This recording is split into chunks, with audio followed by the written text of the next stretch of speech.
book of Leviticus, chapter 1.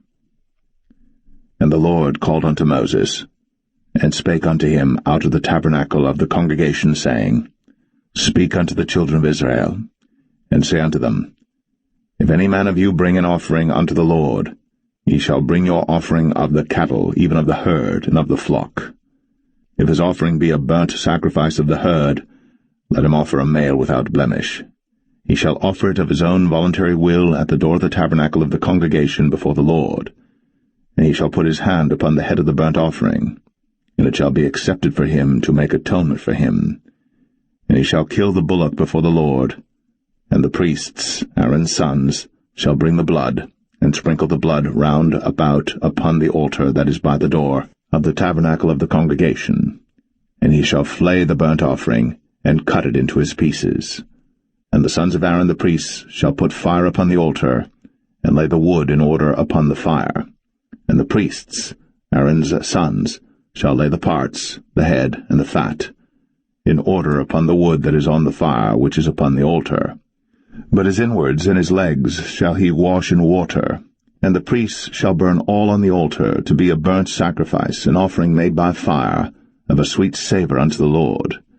And if his offering be of the flocks, namely of the sheep or of the goats, for a burnt sacrifice, he shall bring it a male without blemish, and he shall kill it on the side of the altar northward before the Lord, and the priests, Aaron's sons, shall sprinkle his blood round about upon the altar. And he shall cut it into his pieces, with his head and his fat, and the priest shall lay them in order on the wood that is on the fire which is upon the altar. But he shall wash the inwards and the legs with water, and the priest shall bring it all, and burn it upon the altar. It is a burnt sacrifice, an offering made by fire, of a sweet savour unto the Lord. And if the burnt sacrifice for his offering to the Lord be of fowls, then he shall bring his offering of turtle doves or of young pigeons. And the priest shall bring it unto the altar, and wring off his head, and burn it on the altar, and the blood thereof shall be wrung out at the side of the altar.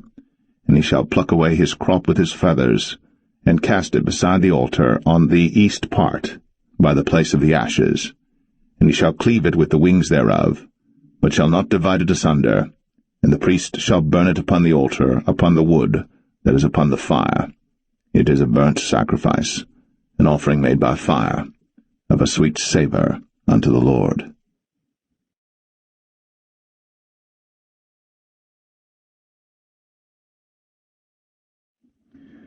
Leviticus 2.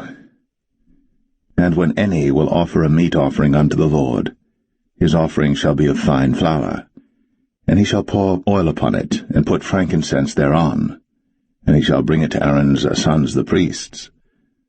And he shall take thereout his handful of the flour thereof, and of the oil thereof, with all the frankincense thereof. And the priests shall burn the memorial of it upon the altar, to be an offering made by fire, of a sweet savour unto the Lord. And the remnant of the meat offering shall be Aaron's and his sons. It is a thing most holy of the offerings of the Lord made by fire. And if thou bring an oblation of a meat offering baked in the oven, it shall be unleavened cakes of fine flour mingled with oil, or unleavened wafers anointed with oil. And if thy oblation be a meat offering baked in a pan, it shall be of fine flour, unleavened, mingled with oil. Thou shalt part it in pieces, and pour oil thereon. It is a meat offering. And if thy oblation be a meat offering baked in the frying pan, it shall be made of fine flour with oil. And thou shalt bring the meat offering that is made of these things unto the Lord, and when it is presented unto the priest, he shall bring it unto the altar. And the priest shall take from the meat offering a memorial thereof, and shall burn it upon the altar. It is an offering made by fire, of a sweet savour unto the Lord. And that which is left of the meat offering shall be Aaron's and his sons. It is a thing most holy of the offerings of the Lord made by fire. No meat offering which ye shall bring unto the Lord shall be made with leaven, for ye shall burn no leaven, nor any honey, in any offering of the Lord made by fire. As for the oblation of the firstfruits, ye shall offer them unto the Lord, but they shall not be burnt on the altar for a sweet savour. And every oblation of thy meat offering shalt thou season with salt, neither shalt thou suffer the salt of the covenant of thy God to be lacking from thy meat offering, with all thine offerings thou shalt offer salt. And if thou offer a meat offering of thy firstfruits unto the Lord, thou shalt offer for the meat offering of thy firstfruits green ears of corn dried by the fire, even corn beaten out of full ears. And thou shalt put oil upon it, and lay frankincense thereon. It is a meat offering. And the priest shall burn the memorial of it, part of the beaten corn thereof, and part of the oil thereof, with all the frankincense thereof. It is an offering made by fire unto the Lord.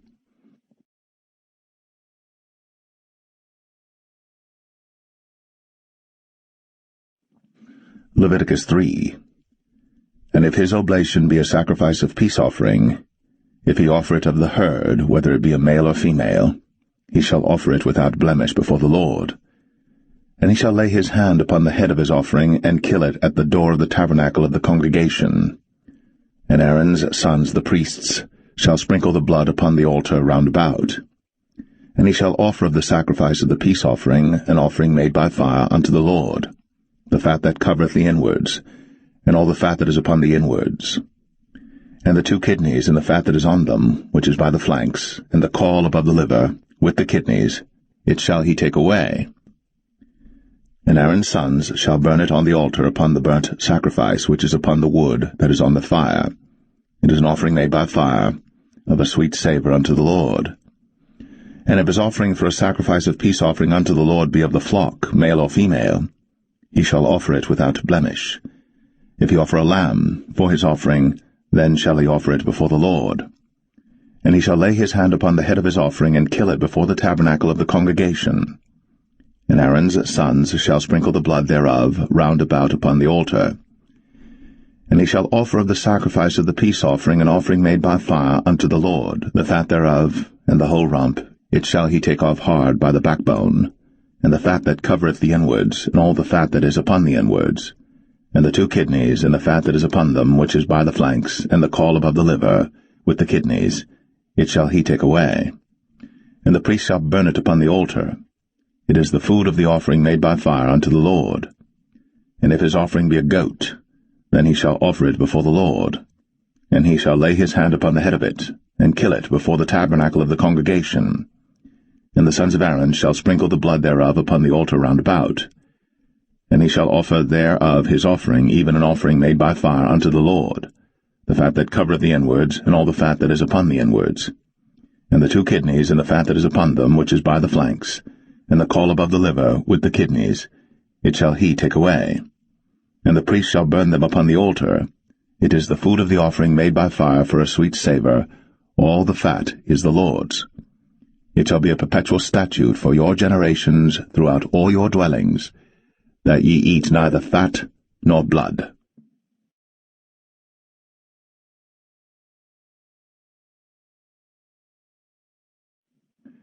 Leviticus 4. And the Lord spake unto Moses, saying, Speak unto the children of Israel, saying, If a soul shall sin through ignorance against any of the commandments of the Lord, concerning things which ought not to be done, and shall do against any of them, if the priest that is anointed do sin according to the sin of the people, then let him bring for his sin which he hath sinned a young bullock without blemish unto the Lord for a sin offering. And he shall bring the bullock unto the door of the tabernacle of the congregation before the Lord, and shall lay his hand upon the bullock's head, and kill the bullock before the Lord. And the priest that is anointed shall take of the bullock's blood, and bring it to the tabernacle of the congregation. And the priest shall dip his finger in the blood, and sprinkle of the blood 7 times before the Lord, before the veil of the sanctuary. And the priest shall put some of the blood upon the horns of the altar of sweet incense before the Lord, which is in the tabernacle of the congregation, and shall pour all the blood of the bullock at the bottom of the altar of the burnt offering, which is at the door of the tabernacle of the congregation. And he shall take off from it all the fat of the bullock for the sin offering, the fat that covereth the inwards, and all the fat that is upon the inwards, and the 2 kidneys, and the fat that is upon them, which is by the flanks, and the caul above the liver, with the kidneys, it shall he take away, as it was taken off from the bullock of the sacrifice of peace offerings. And the priest shall burn them upon the altar of the burnt offering. And the skin of the bullock, and all his flesh, with his head, and with his legs, and his inwards, and his dung, even the whole bullock shall he carry forth without the camp unto a clean place, where the ashes are poured out, and burn him on the wood with fire. Where the ashes are poured out shall he be burnt. And if the whole congregation of Israel sin through ignorance, and the thing be hid from the eyes of the assembly, and they have done somewhat against any of the commandments of the Lord concerning things which should not be done, and are guilty, when the sin which they have sinned against it is known, then the congregation shall offer a young bullock for the sin, and bring him before the tabernacle of the congregation. And the elders of the congregation shall lay their hands upon the head of the bullock before the Lord, and the bullock shall be killed before the Lord. And the priest that is anointed shall bring of the bullock's blood to the tabernacle of the congregation. And the priest shall dip his finger in some of the blood, and sprinkle it 7 times before the Lord, even before the veil. And he shall put some of the blood upon the horns of the altar which is before the Lord, that is, in the tabernacle of the congregation, and shall pour out all the blood at the bottom of the altar of the burnt offering, which is at the door of the tabernacle of the congregation. And he shall take all his fat from him, and burn it upon the altar. And he shall do with the bullock as he did with the bullock for a sin offering. So shall he do with this. And the priest shall make an atonement for them, and it shall be forgiven them. And he shall carry forth the bullock without the camp, and burn him as he burned the first bullock. It is a sin offering for the congregation. When a ruler hath sinned, and done somewhat through ignorance against any of the commandments of the Lord his God, concerning things which should not be done, and is guilty, or if his sin, wherein he hath sinned, come to his knowledge, he shall bring his offering, a kid of the goats, a male without blemish. And he shall lay his hand upon the head of the goat, and kill it in the place where they killed the burnt offering before the Lord. It is a sin offering. And the priest shall take of the blood of the sin offering with his finger, and put it upon the horns of the altar of burnt offering, and shall pour out his blood at the bottom of the altar of burnt offering. And he shall burn all his fat upon the altar, as the fat of the sacrifice of peace offerings. And the priest shall make an atonement for him as concerning his sin, and it shall be forgiven him. And if any one of the common people sin through ignorance, while he doeth somewhat against any of the commandments of the Lord concerning things which ought not to be done, and be guilty, or if his sin, which he hath sinned, come to his knowledge, then he shall bring his offering, a kid of the goats, a female without blemish, for his sin, which he hath sinned. And he shall lay his hand upon the head of the sin offering, and slay the sin offering in the place of the burnt offering. And the priest shall take of the blood thereof with his finger, and put it upon the horns of the altar of burnt offering, and shall pour out all the blood thereof at the bottom of the altar. And he shall take away all the fat thereof, as the fat is taken away from off the sacrifice of peace offerings. And the priest shall burn it upon the altar for a sweet savour unto the Lord. And the priest shall make an atonement for him, and it shall be forgiven him. And if he bring a lamb for a sin offering, he shall bring it a female without blemish. And he shall lay his hand upon the head of the sin offering, and slay it for a sin offering in the place where they kill the burnt offering. And the priest shall take of the blood of the sin offering with his finger, and put it upon the horns of the altar of burnt offering, and shall pour out all the blood thereof at the bottom of the altar. And he shall take away all the fat thereof, as the fat of the lamb is taken away from the sacrifice of the peace offerings. And the priest shall burn them upon the altar according to the offerings made by fire unto the Lord. And the priest shall make an atonement for his sin that he hath committed, and it shall be forgiven him.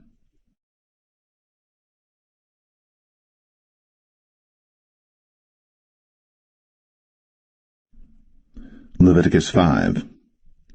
And if a soul sin, and hear the voice of swearing, and is a witness, whether he hath seen or known of it, if he do not utter it, then he shall bear his iniquity. Or if a soul touch any unclean thing, whether it be a carcass of an unclean beast, or a carcass of unclean cattle, or the carcass of unclean creeping things, and if it be hidden from him, he also shall be unclean and guilty. Or if he touch the uncleanness of man, whatsoever uncleanness it be that a man shall be defiled withal, and it be hid from him, when he knoweth of it, then he shall be guilty. Or if a soul swear, pronouncing with his lips to do evil, or to do good, whatsoever it be that a man shall pronounce with an oath, and it be hid from him, when he knoweth of it, then he shall be guilty in one of these. And it shall be, when he shall be guilty in one of these things, that he shall confess that he hath sinned in that thing. And he shall bring his trespass offering unto the Lord for his sin which he hath sinned, a female from the flock, a lamb or a kid of the goats, for a sin offering, and the priest shall make an atonement for him concerning his sin. And if he be not able to bring a lamb, then he shall bring for his trespass which he hath committed 2 turtle doves, or 2 young pigeons unto the Lord, one for a sin offering, and the other for a burnt offering. And he shall bring them unto the priest, who shall offer that which is for the sin offering first, and wring off his head from his neck, but shall not divide it asunder. And he shall sprinkle of the blood of the sin offering upon the side of the altar, and the rest of the blood shall be wrung out at the bottom of the altar. It is a sin offering. And he shall offer the second for a burnt offering according to the manner, and the priest shall make an atonement for him for his sin which he hath sinned, and it shall be forgiven him. But if he be not able to bring 2 turtle doves or 2 young pigeons, then he that sinned shall bring for his offering the 10th part of an ephah of fine flour for a sin offering. He shall put no oil upon it, neither shall he put any frankincense thereon, for it is a sin offering. Then shall he bring it to the priest, and the priest shall take his handful of it, even a memorial thereof, and burn it on the altar, according to the offerings made by fire unto the Lord. It is a sin offering. And the priest shall make an atonement for him as touching his sin that he hath sinned in one of these, and it shall be forgiven him. And the remnant shall be the priest's, as a meat offering. And the Lord spake unto Moses, saying, If a soul commit a trespass, and sin through ignorance in the holy things of the Lord, then he shall bring for his trespass unto the Lord a ram without blemish out of the flocks, with thy estimation by shekels of silver, after the shekel of the sanctuary, for a trespass offering. And he shall make amends for the harm that he hath done in the holy thing, and shall add the 5th part thereto, and give it unto the priest. And the priest shall make an atonement for him with the ram of the trespass offering, and it shall be forgiven him. And if a soul sin, and commit any of these things which are forbidden to be done by the commandments of the Lord, though he wist it not, yet is he guilty, and shall bear his iniquity. And he shall bring a ram without blemish out of the flock with thy estimation for a trespass offering unto the priest. And the priest shall make an atonement for him concerning his ignorance wherein he erred and wist it not, and it shall be forgiven him. It is a trespass offering. He hath certainly trespassed against the Lord.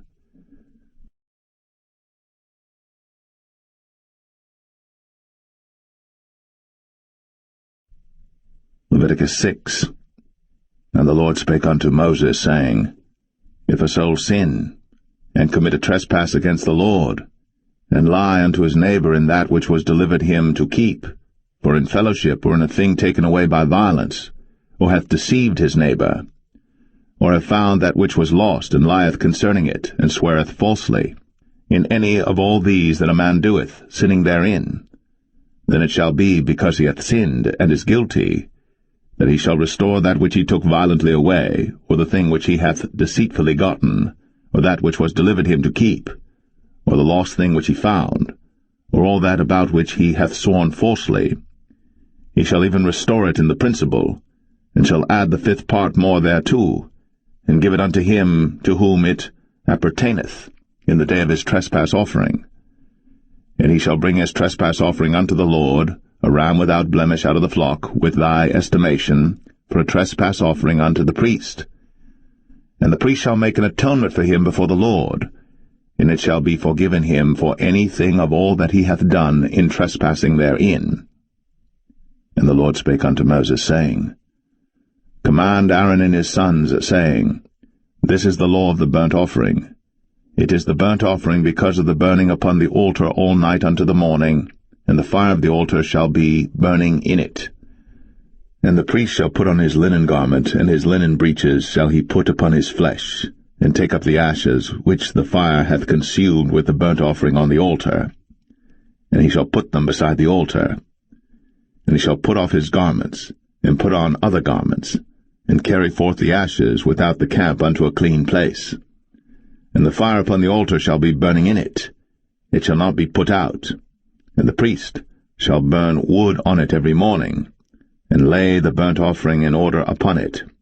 And he shall burn thereon the fat of the peace offerings. The fire shall ever be burning upon the altar. It shall never go out. And this is the law of the meat offering. The sons of Aaron shall offer it before the Lord, before the altar. And he shall take of it his handful of the flour of the meat offering, and of the oil thereof, and all the frankincense which is upon the meat offering, and shall burn it upon the altar for a sweet savour, even the memorial of it, unto the Lord. And the remainder thereof shall Aaron and his sons eat. With unleavened bread shall it be eaten in the holy place. In the court of the tabernacle of the congregation they shall eat it. It shall not be baked with leaven. I have given it unto them for their portion of my offerings made by fire. It is most holy, as is the sin offering, and as the trespass offering. All the males among the children of Aaron shall eat of it. It shall be a statute for ever in your generations concerning the offerings of the Lord made by fire. Every one that toucheth them shall be holy. And the Lord spake unto Moses, saying, This is the offering of Aaron and of his sons, which they shall offer unto the Lord in the day when he is anointed. The 10th part of an ephah of fine flour for a meat offering perpetual, half of it in the morning, and half thereof at night. In a pan it shall be made with oil, and when it is baked, thou shalt bring it in. And the baked pieces of the meat offering shalt thou offer for a sweet savour unto the Lord. And the priest of his sons that is anointed in his stead shall offer it. It is a statute for ever unto the Lord. It shall be wholly burnt. For every meat offering for the priest shall be wholly burnt. It shall not be eaten. And the Lord spake unto Moses, saying, Speak unto Aaron and to his sons, saying, This is the law of the sin offering. In the place where the burnt offering is killed shall the sin offering be killed before the Lord. It is most holy. The priest that offereth it for sin shall eat it. In the holy place shall it be eaten, in the court of the tabernacle of the congregation. Whatsoever shall touch the flesh thereof shall be holy. And when there is sprinkled of the blood thereof upon any garment, thou shalt wash that whereon it was sprinkled in the holy place. But the earthen vessel wherein it is sodden shall be broken, and if it be sodden in a brazen pot, it shall be both scoured and rinsed in water. All the males among the priests shall eat thereof. It is most holy. And no sin offering whereof any of the blood is brought into the tabernacle of the congregation to reconcile with all in the holy place shall be eaten. It shall be burnt in the fire.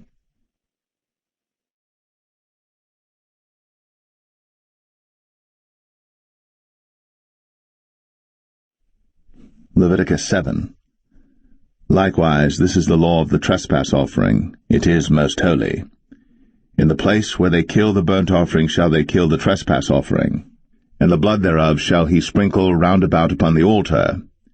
And he shall offer of it all the fat thereof, the rump, and the fat that covereth the inwards, and the 2 kidneys, and the fat that is on them, which is by the flanks, and the caul that is above the liver, with the kidneys, it shall he take away. And the priest shall burn them upon the altar for an offering made by fire unto the Lord. It is a trespass offering. Every male among the priests shall eat thereof. It shall be eaten in the holy place. It is most holy. As the sin offering is, so is the trespass offering. There is one law for them. The priest that maketh atonement therewith shall have it. And the priest that offereth any man's burnt offering, even the priest, shall have to himself the skin of the burnt offering which he hath offered. And all the meat offering that is baked in the oven, and all that is dressed in the frying pan, and in the pan, shall be the priest's that offereth it. And every meat offering mingled with oil and dry shall all the sons of Aaron have, one as much as another. And this is the law of the sacrifice of peace offerings which he shall offer unto the Lord. If he offer it for a thanksgiving, then he shall offer with the sacrifice of thanksgiving unleavened cakes mingled with oil, and unleavened wafers anointed with oil, and cakes mingled with oil of fine flour fried. Besides the cakes, he shall offer for his offering leavened bread with the sacrifice of thanksgiving of his peace offerings, and of it he shall offer one out of the whole oblation for an heave offering unto the Lord, and it shall be the priest's that sprinkleth the blood of the peace offerings. And the flesh of the sacrifice of his peace offerings for thanksgiving shall be eaten the same day that it is offered. He shall not leave any of it until the morning. But if the sacrifice of his offering be a vow or a voluntary offering, it shall be eaten the same day that he offereth his sacrifice, and on the morrow also the remainder of it shall be eaten. But the remainder of the flesh of the sacrifice on the third day shall be burnt with fire. And if any of the flesh of the sacrifice of his peace offerings be eaten at all on the third day, it shall not be accepted, neither shall it be imputed unto him that offereth it. It shall be an abomination, and the soul that eateth of it shall bear his iniquity. And the flesh that toucheth any unclean thing shall not be eaten, it shall be burnt with fire. And as for the flesh, all that be clean shall eat thereof. But the soul that eateth of the flesh of the sacrifice of peace offerings that pertain unto the Lord, having his uncleanness upon him, even that soul shall be cut off from his people.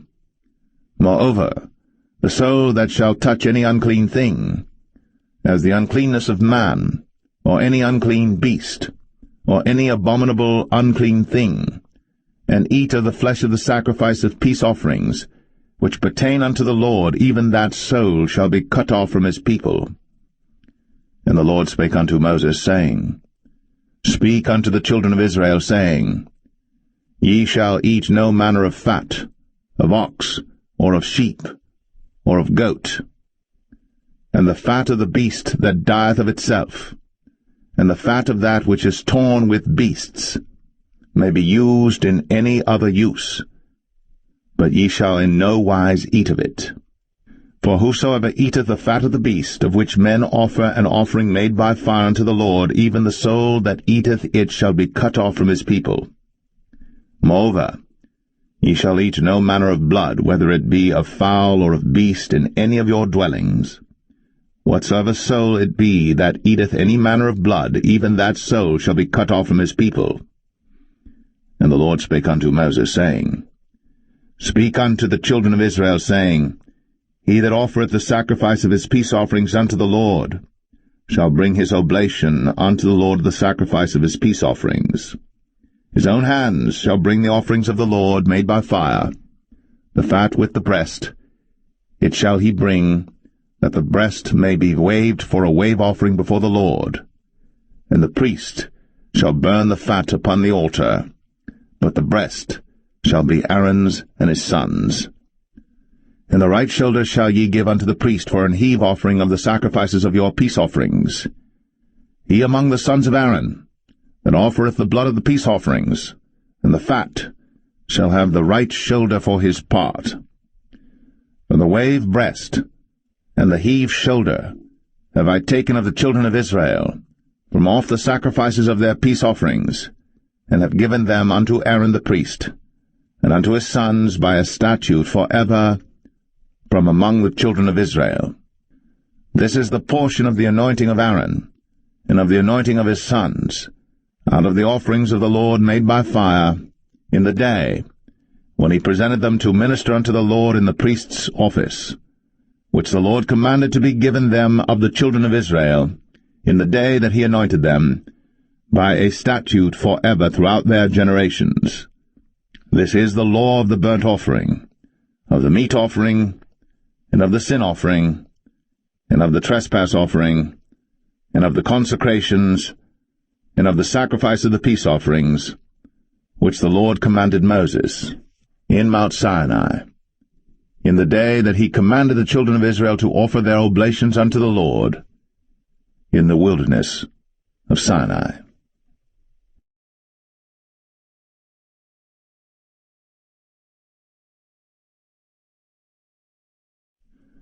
Leviticus 8.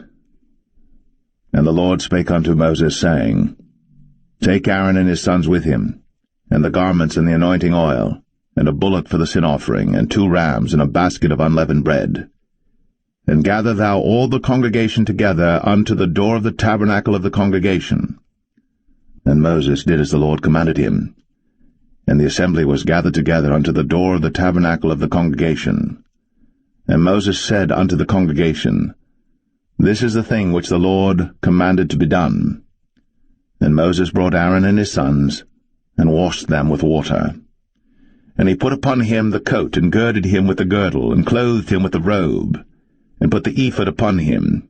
And he girded him with the curious girdle of the ephod, and bound it unto him therewith. And he put the breastplate upon him. Also he put in the breastplate the Urim and the Thummim. And he put the mitre upon his head. Also upon the mitre, even upon his forefront, did he put the golden plate, the holy crown, as the Lord commanded Moses. And Moses took the anointing oil, and anointed the tabernacle and all that was therein, and sanctified them. And he sprinkled thereof upon the altar 7 times, and anointed the altar and all his vessels, both the laver and his foot, to sanctify them. And he poured of the anointing oil upon Aaron's head, and anointed him, to sanctify him. And Moses brought Aaron's sons, and put coats upon them, and girded them with girdles, and put bonnets upon them, as the Lord commanded Moses. And he brought the bullock for the sin offering, and Aaron and his sons laid their hands upon the head of the bullock for the sin offering, and he slew it.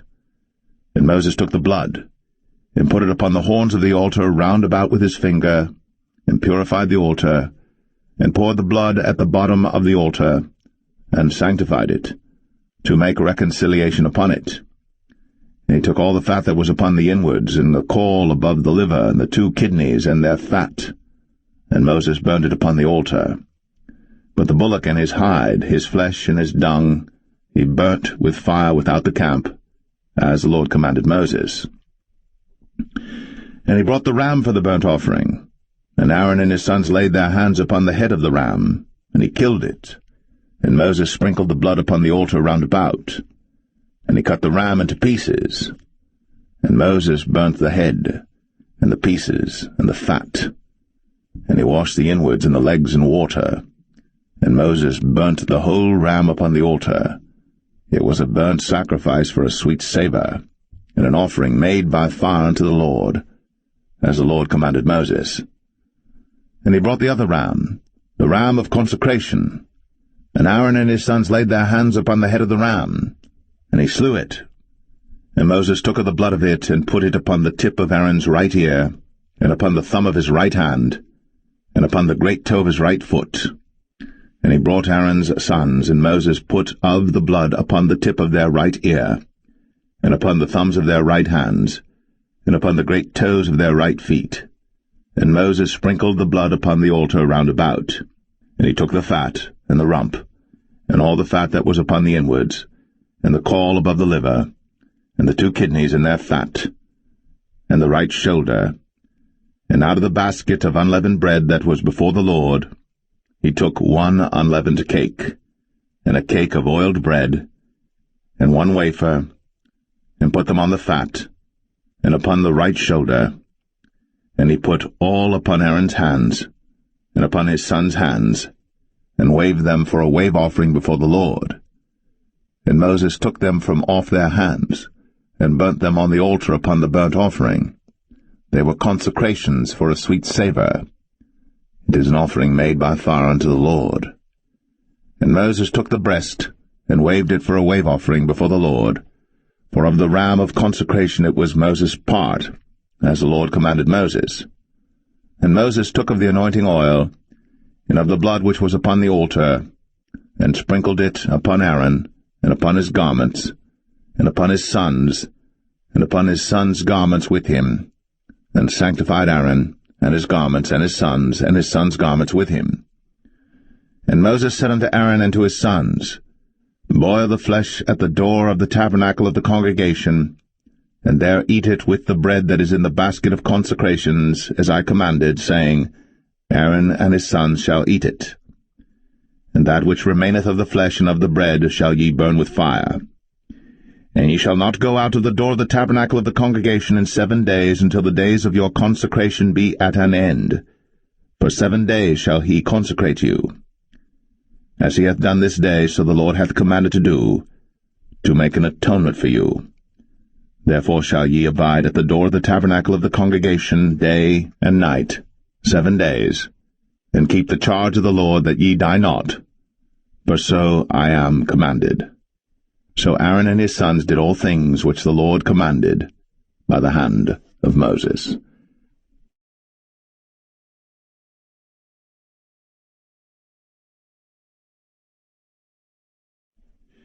Leviticus 9. And it came to pass on the 8th day that Moses called Aaron and his sons and the elders of Israel. And he said unto Aaron, Take thee a young calf for a sin offering, and a ram for a burnt offering without blemish, and offer them before the Lord.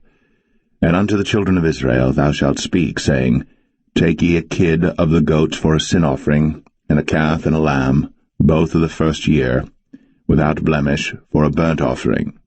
Also a bullock and a ram for peace offerings to sacrifice before the Lord, and a meat offering mingled with oil. For today the Lord will appear unto you. And they brought that which Moses commanded before the tabernacle of the congregation, and all the congregation drew near, and stood before the Lord. And Moses said, This is the thing which the Lord commanded that ye should do, and the glory of the Lord shall appear unto you. And Moses said unto Aaron, Go unto the altar, and offer thy sin offering, and thy burnt offering, and make an atonement for thyself, and for the people, and offer the offering of the people, and make an atonement for them as the Lord commanded. Aaron therefore went unto the altar, and slew the calf of the sin offering, which was for himself. And the sons of Aaron brought the blood unto him, and he dipped his finger in the blood, and put it upon the horns of the altar, and poured out the blood at the bottom of the altar. But the fat and the kidneys and the caul above the liver of the sin offering he burnt upon the altar, as the Lord commanded Moses. And the flesh and the hide he burnt with fire without the camp, and he slew the burnt offering. And Aaron's sons presented unto him the blood which he sprinkled round about upon the altar. And they presented the burnt offering unto him, with the pieces thereof, and the head, and he burnt them upon the altar. And he did wash the inwards and the legs, and burnt them upon the burnt offering on the altar. And he brought the people's offering, and took the goat which was the sin offering for the people, and slew it, and offered it for sin as the first. And he brought the burnt offering, and offered it according to the manner. And he brought the meat offering, and took an handful thereof, and burnt it upon the altar, beside the burnt sacrifice of the morning. He slew also the bullock and the ram for a sacrifice of peace offerings, which was for the people. And Aaron's sons presented unto him the blood which he sprinkled upon the altar round about. And the fat of the bullock and of the ram, the rump, and that which covereth the inwards, and the kidneys, and the caul above the liver. And they put the fat upon the breasts, and he burnt the fat upon the altar. And the breasts and the right shoulder Aaron waved for a wave offering before the Lord, as Moses commanded. And Aaron lifted up his hand toward the people, and blessed them, and came down from offering of the sin offering, and the burnt offering, and peace offerings. And Moses and Aaron went into the tabernacle of the congregation, and came out, and blessed the people. And the glory of the Lord appeared unto all the people. And there came a fire out from before the Lord, and consumed upon the altar the burnt offering and the fat, which when all the people saw, they shouted, and fell on their faces.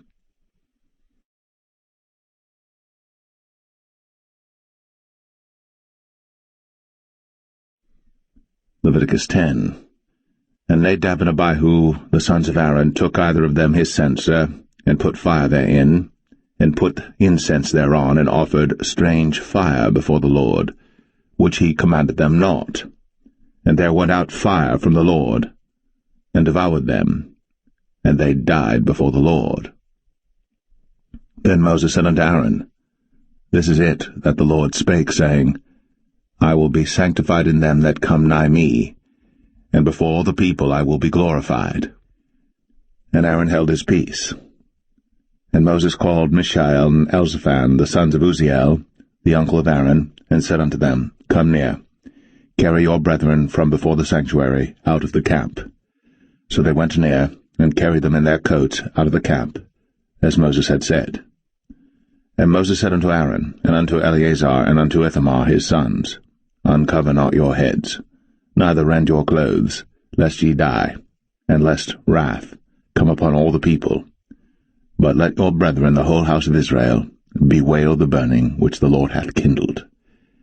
And ye shall not go out from the door of the tabernacle of the congregation, lest ye die. For the anointing oil of the Lord is upon you.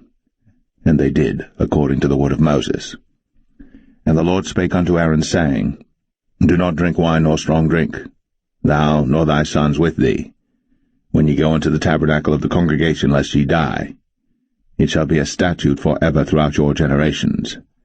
And that ye may put difference between holy and unholy, and between unclean and clean, and that ye may teach the children of Israel all the statutes which the Lord hath spoken unto them by the hand of Moses. And Moses spake unto Aaron, and unto Eleazar, and unto Ithamar his sons that were left, Take the meat offering that remaineth of the offerings of the Lord made by fire, and eat it without leaven beside the altar, for it is most holy.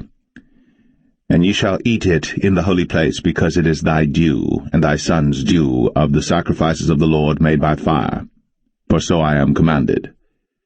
And the wave breast and heave shoulder shall ye eat in a clean place, thou and thy sons, and thy daughters with thee, for they be thy due, and thy son's due, which are given out of the sacrifices of peace offerings of the children of Israel. The heave shoulder and the wave breast shall they bring with the offerings made by fire of the fat, to wave it for a wave offering before the Lord, and it shall be thine, and thy sons with thee, by a statute for ever, as the Lord hath commanded. And Moses diligently sought the goat of the sin offering, and behold, it was burnt. And he was angry with Eleazar and Ithamar, the sons of Aaron, which were left alive, saying, Wherefore have ye not eaten the sin offering in the holy place, seeing it is most holy? And God hath given it you to bear the iniquity of the congregation, to make atonement for them before the Lord. Behold, the blood of it was not brought in within the holy place. Ye should indeed have eaten it in the holy place, as I had commanded. And Aaron said unto Moses, Behold, this day have they offered their sin offering and their burnt offering before the Lord. And such things have befallen me. And if I had eaten the sin offering today, should it have been accepted in the sight of the Lord? And when Moses heard that, he was content.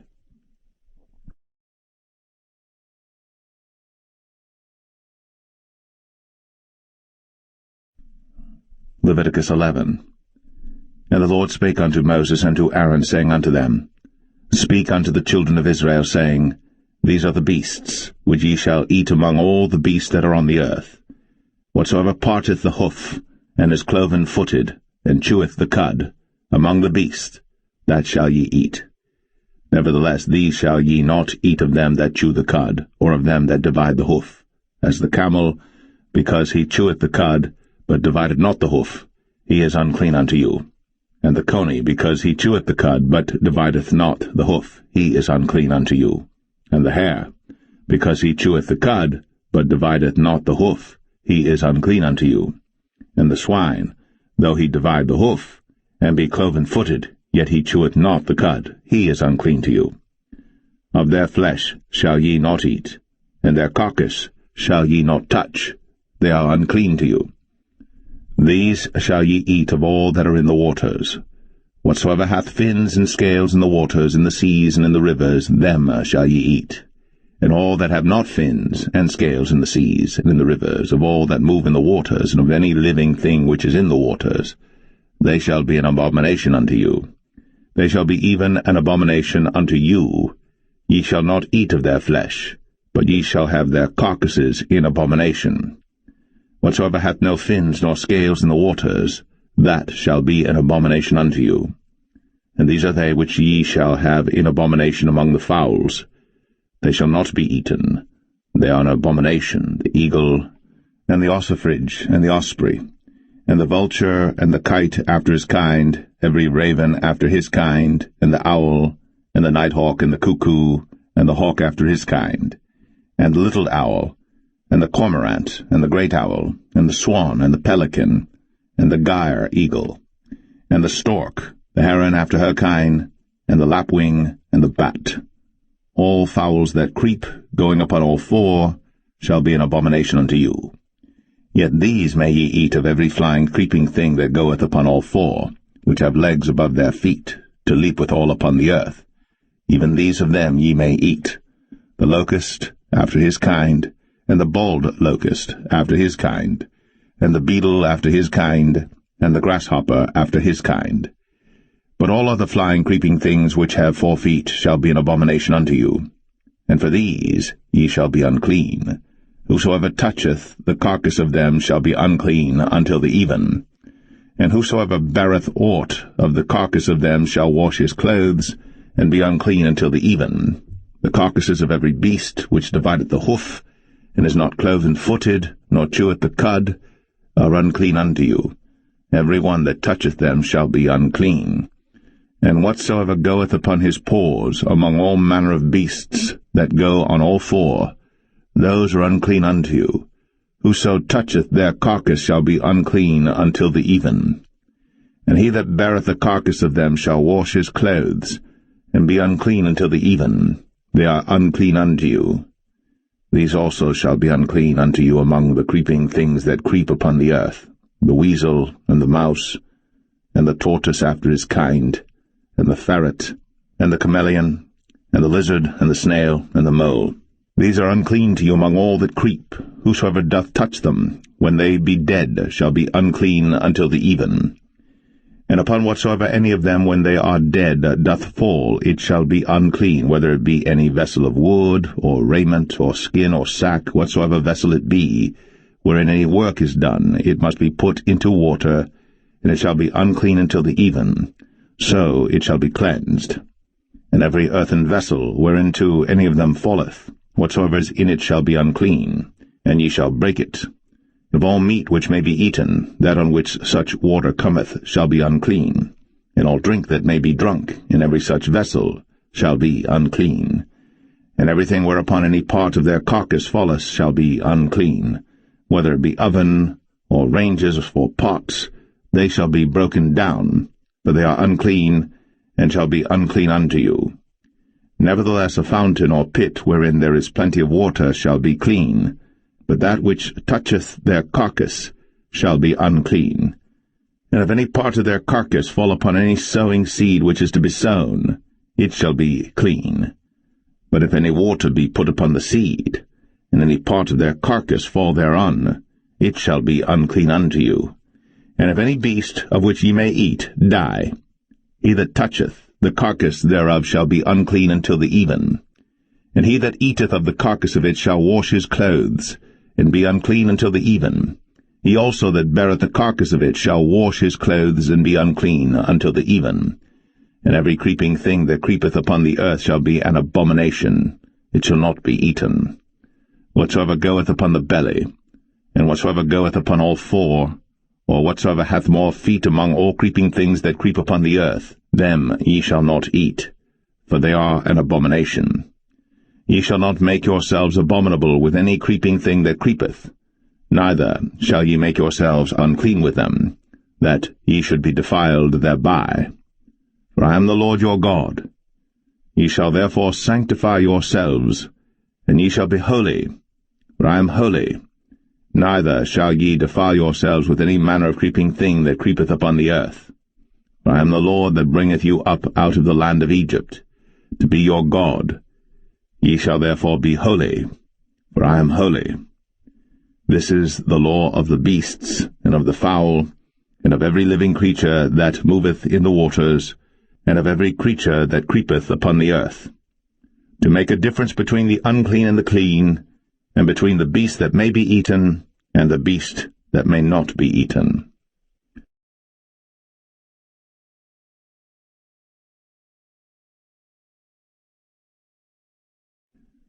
Leviticus 12.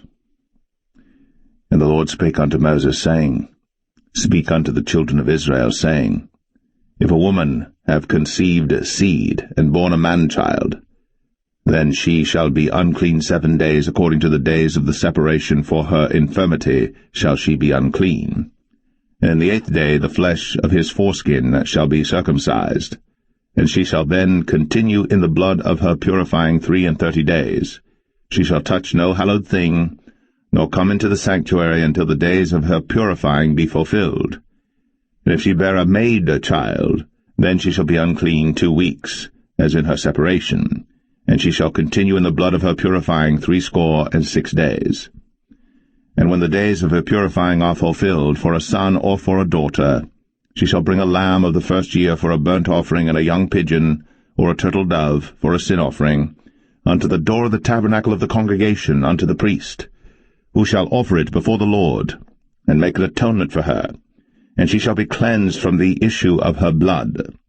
This is the law for her that hath borne a male or a female. And if she be not able to bring a lamb, then she shall bring 2 turtles or 2 young pigeons, the one for the burnt offering and the other for a sin offering, and the priest shall make an atonement for her, and she shall be clean.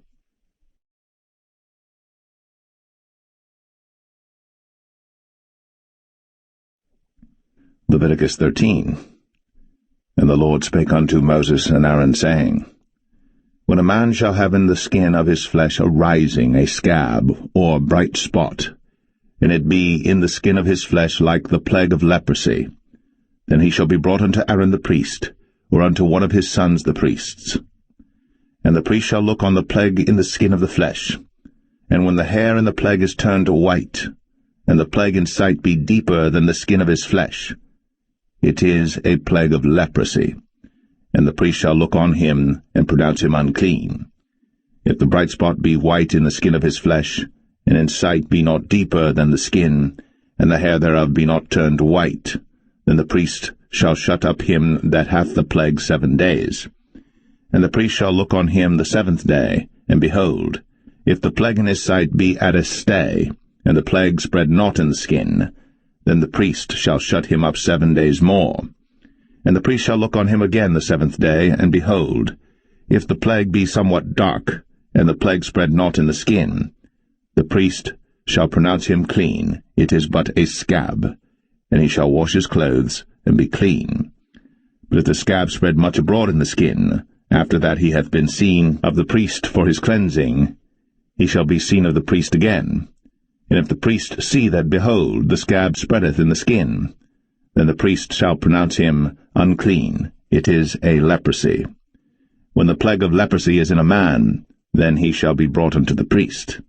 And the priest shall see him, and behold, if the rising be white in the skin, and it have turned the hair white, and there be quick raw flesh in the rising, it is an old leprosy in the skin of his flesh, and the priest shall pronounce him unclean, and shall not shut him up, for he is unclean.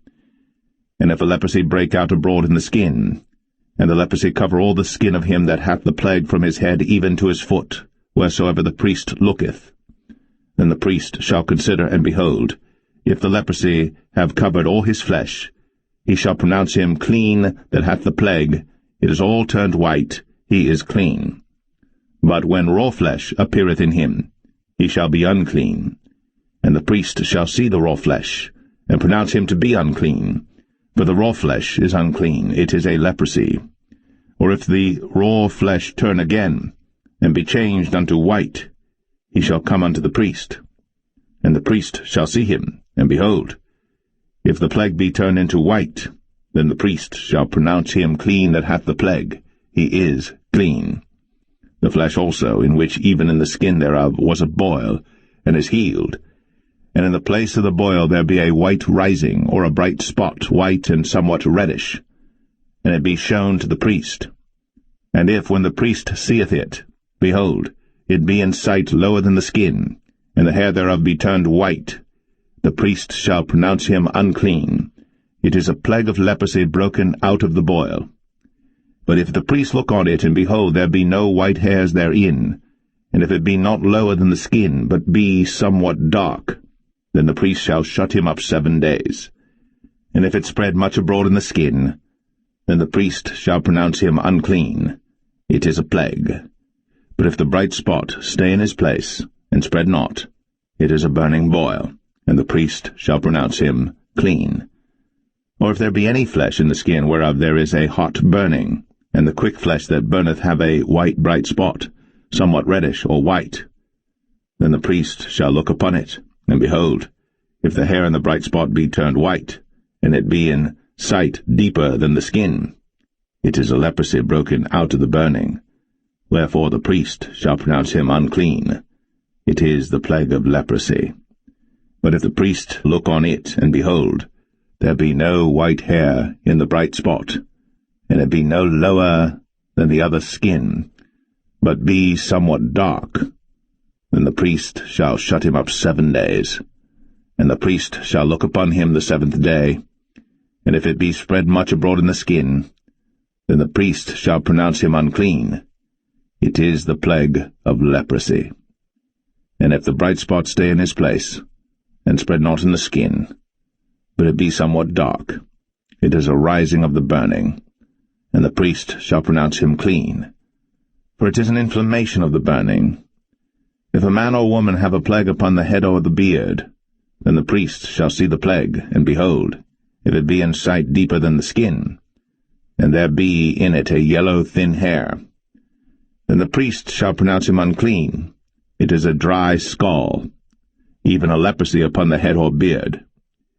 And if the priest look on the plague of the scall, and behold, it be not in sight deeper than the skin, and that there is no black hair in it, then the priest shall shut up him that hath the plague of the scall 7 days. And in the 7th day the priest shall look on the plague, and behold, if the scall spread not, and there be in it no yellow hair, and the scall be not in sight deeper than the skin, he shall be shaven, but the scall shall he not shave, and the priest shall shut up him that hath the scall 7 days more. And in the 7th day the priest shall look on the scall, and behold, if the scall be not spread in the skin, nor be in sight deeper than the skin, then the priest shall pronounce him clean, and he shall wash his clothes, and be clean. But if the scall spread much in the skin after his cleansing, then the priest shall look on him, and behold, if the scall be spread in the skin, the priest shall not seek for yellow hair, he is unclean. But if the scall be in his sight at a stay, and that there is black hair grown up therein, the scall is healed, he is clean, and the priest shall pronounce him clean. If a man also or a woman have in the skin of their flesh bright spots, even white bright spots, then the priest shall look, and behold, if the bright spots in the skin of their flesh be darkish white, it is a freckled spot that groweth in the skin, he is clean. And the man whose hair is fallen off his head, he is bald, yet is he clean. And he that hath his hair fallen off from the part of his head toward his face, he is forehead bald, yet is he clean. And if there be in the bald head or bald forehead a white reddish sore, it is a leprosy sprung up in his bald head, or his bald forehead. Then the priest shall look upon it, and behold, if the rising of the sore be white, reddish in his bald head, or in his bald forehead, as leprosy appeareth in the skin of the flesh, he is a leprous man. He is unclean. The priest shall pronounce him utterly unclean. His plague is in his head. And the leper in whom the plague is, his clothes shall be rent, and his head bare, and he shall put a covering upon his upper lip, and shall cry, Unclean, unclean. All the days wherein the plague shall be in him, he shall be defiled. He is unclean. He shall dwell alone. Without the camp shall his habitation be. The garment also that the plague of leprosy is in, whether it be a woolen garment or a linen garment, whether it be in the warp or woof of linen or of woolen, whether in a skin or in anything made of skin, and if the plague be greenish or reddish in the garment or in the skin, either in the warp or in the woof or in anything of skin, it is a plague of leprosy, and shall be shown unto the priest. And the priest shall look upon the plague, and shut up it that hath the plague 7 days. And he shall look on the plague on the 7th day, if the plague be spread in the garment, either in the warp, or in the woof, or in a skin, or in any work that is made of skin, the plague is a fretting leprosy, it is unclean. He shall therefore burn the garment, whether warp or woof, in woolen or in linen, or anything of skin, wherein the plague is, for it is a fretting leprosy, it shall be burnt in the fire. And if the priest shall look, and behold, the plague be not spread in the garment, either in the warp, or in the woof, or in anything of skin, And the priest shall command that they wash the thing wherein the plague is, and he shall shut it up 7 days more. And the priest shall look on the plague after that it is washed, and behold, if the plague have not changed his colour, and the plague be not spread, it is unclean. Thou shalt burn it in the fire. It is fret inward, whether it be bare within or without. And if the priest look, and behold, the plague be somewhat dark after the washing of it, then he shall rend it out of the garment, or out of the skin, or out of the warp, or out of the woof. And if it appear still in the garment, either in the warp or in the woof, or in anything of skin, it is a spreading plague. Thou shalt burn that wherein the plague is, with fire. And the garment, either warp or woof, or whatsoever thing of skin it be, which thou shalt wash, if the plague be departed from them, then it shall be washed the second time, and shall be clean.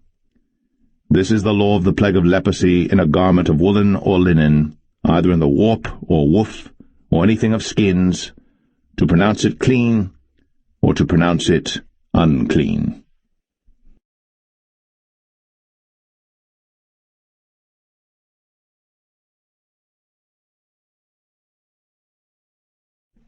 Leviticus 14.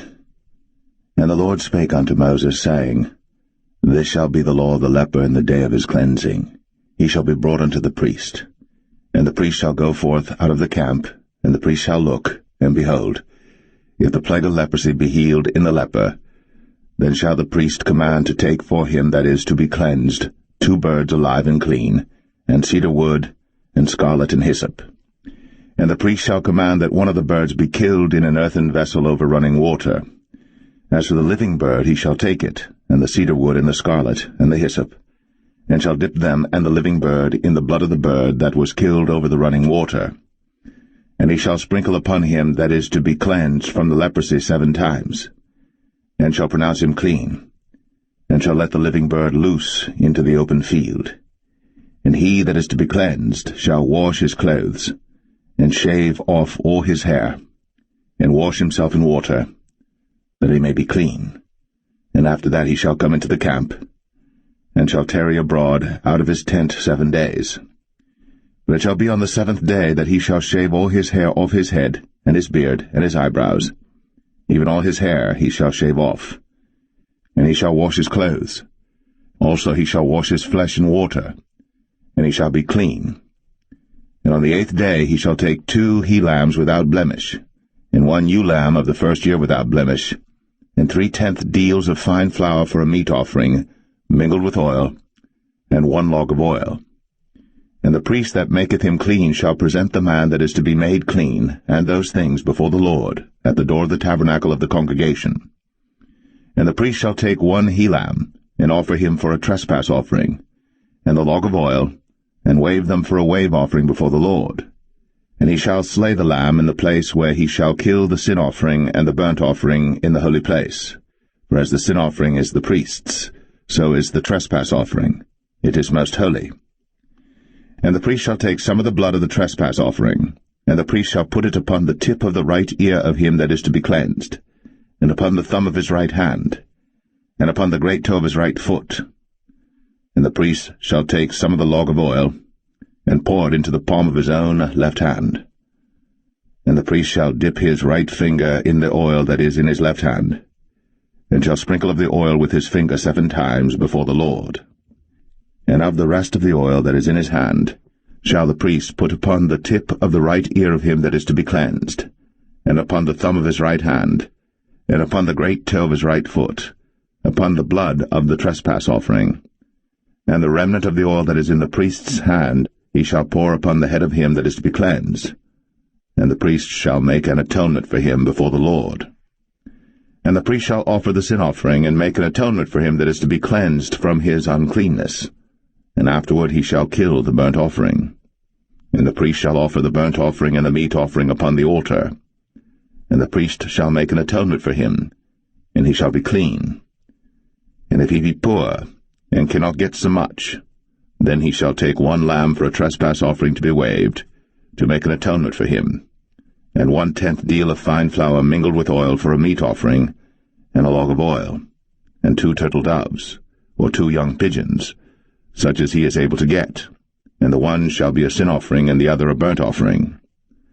And he shall bring them on the 8th day for his cleansing unto the priest, unto the door of the tabernacle of the congregation before the Lord. And the priest shall take the lamb of the trespass offering, and the log of oil, and the priest shall wave them for a wave offering before the Lord. And he shall kill the lamb of the trespass offering, and the priest shall take some of the blood of the trespass offering, and put it upon the tip of the right ear of him that is to be cleansed, and upon the thumb of his right hand, and upon the great toe of his right foot. And the priest shall pour of the oil into the palm of his own left hand. And the priest shall sprinkle with his right finger some of the oil that is in his left hand 7 times before the Lord. And the priest shall put of the oil that is in his hand upon the tip of the right ear of him that is to be cleansed, and upon the thumb of his right hand, and upon the great toe of his right foot, upon the place of the blood of the trespass offering. And the rest of the oil that is in the priest's hand he shall put upon the head of him that is to be cleansed, to make an atonement for him before the Lord. And he shall offer the one of the turtle doves, or of the young pigeons, such as he can get, even such as he is able to get, the one for a sin offering, and the other for a burnt offering, with the meat offering. And the priest shall make an atonement for him that is to be cleansed before the Lord. This is the law of him in whom is the plague of leprosy, whose hand is not able to get that which pertaineth to his cleansing. And the Lord spake unto Moses and unto Aaron, saying, When ye be come into the land of Canaan, which I give to you for a possession, and I put the plague of leprosy in a house of the land of your possession, and he that owneth the house shall come and tell the priest, saying, It seemeth to me there is as it were a plague in the house. Then the priest shall command that they empty the house before the priests go into it to see the plague, that all that is in the house be not made unclean. And afterward the priest shall go in to see the house. And he shall look on the plague, and behold, if the plague be in the walls of the house with hollow strakes, greenish or reddish, which in sight are lower than the wall, then the priest shall go out of the house to the door of the house, and shut up the house 7 days. And the priest shall come again the 7th day, and shall look, and behold, if the plague be spread in the walls of the house, then the priest shall command that they take away the stones in which the plague is, and they shall cast them into an unclean place without the city. And he shall cause the house to be scraped within round about, and they shall pour out the dust that they scrape off without the city into an unclean place. And they shall take other stones, and put them in the place of those stones. And he shall take other mortar, and shall plaster the house. And if the plague come again and break out in the house, after that he hath taken away the stones, and after he hath scraped the house, and after it is plastered, then the priest shall come and look, and behold, if the plague be spread in the house, it is a fretting leprosy in the house, it is unclean. And he shall break down the house, the stones of it, and the timber thereof, and all the mortar of the house, and he shall carry them forth out of the city into an unclean place. Moreover, he that goeth into the house all the while that it is shut up shall be unclean until the even. And he that lieth in the house shall wash his clothes, and he that eateth in the house shall wash his clothes. And if the priest shall come in and look upon it, and behold, the plague hath not spread in the house, after the house was plastered, then the priest shall pronounce the house clean, because the plague is healed. And he shall take to cleanse the house 2 birds, and cedar wood, and scarlet, and hyssop. And he shall kill the one of the birds in an earthen vessel over running water. And he shall take the cedar wood, and the hyssop, and the scarlet, and the living bird, and dip them in the blood of the slain bird, and in the running water, and sprinkle the house 7 times. And he shall cleanse the house with the blood of the bird, and with the running water, and with the living bird, and with the cedar wood, and with the hyssop, and with the scarlet. But he shall let go the living bird out of the city into the open fields, and make an atonement for the house, and it shall be clean. This is the law for all manner of plague of leprosy and scall, and for the leprosy of a garment and of a house, and for a rising, and for a scab, and for a bright spot, to teach when it is unclean, and when it is clean. This is the law of leprosy.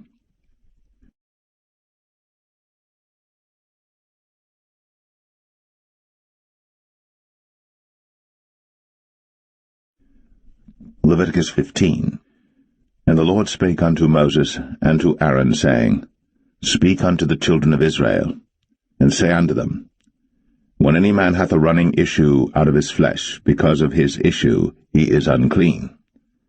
And this shall be his uncleanness in his issue, whether his flesh run with his issue, or his flesh be stopped from his issue, it is his uncleanness.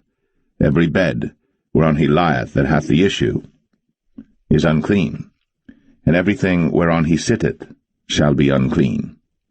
And whosoever toucheth his bed shall wash his clothes, and bathe himself in water, and be unclean until the even. And he that sitteth on anything whereon he sat that hath the issue shall wash his clothes, and bathe himself in water, and be unclean until the even.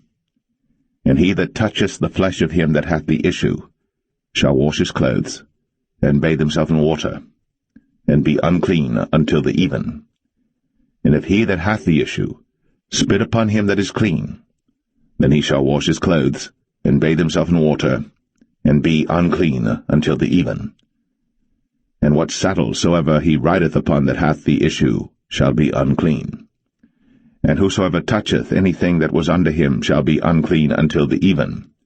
And he that beareth any of those things shall wash his clothes, and bathe himself in water, and be unclean until the even. And whomsoever he toucheth that hath the issue, and hath not rinsed his hands in water, he shall wash his clothes, and bathe himself in water, and be unclean until the even. And the vessel of earth that he toucheth, which hath the issue, shall be broken, and every vessel of wood shall be rinsed in water.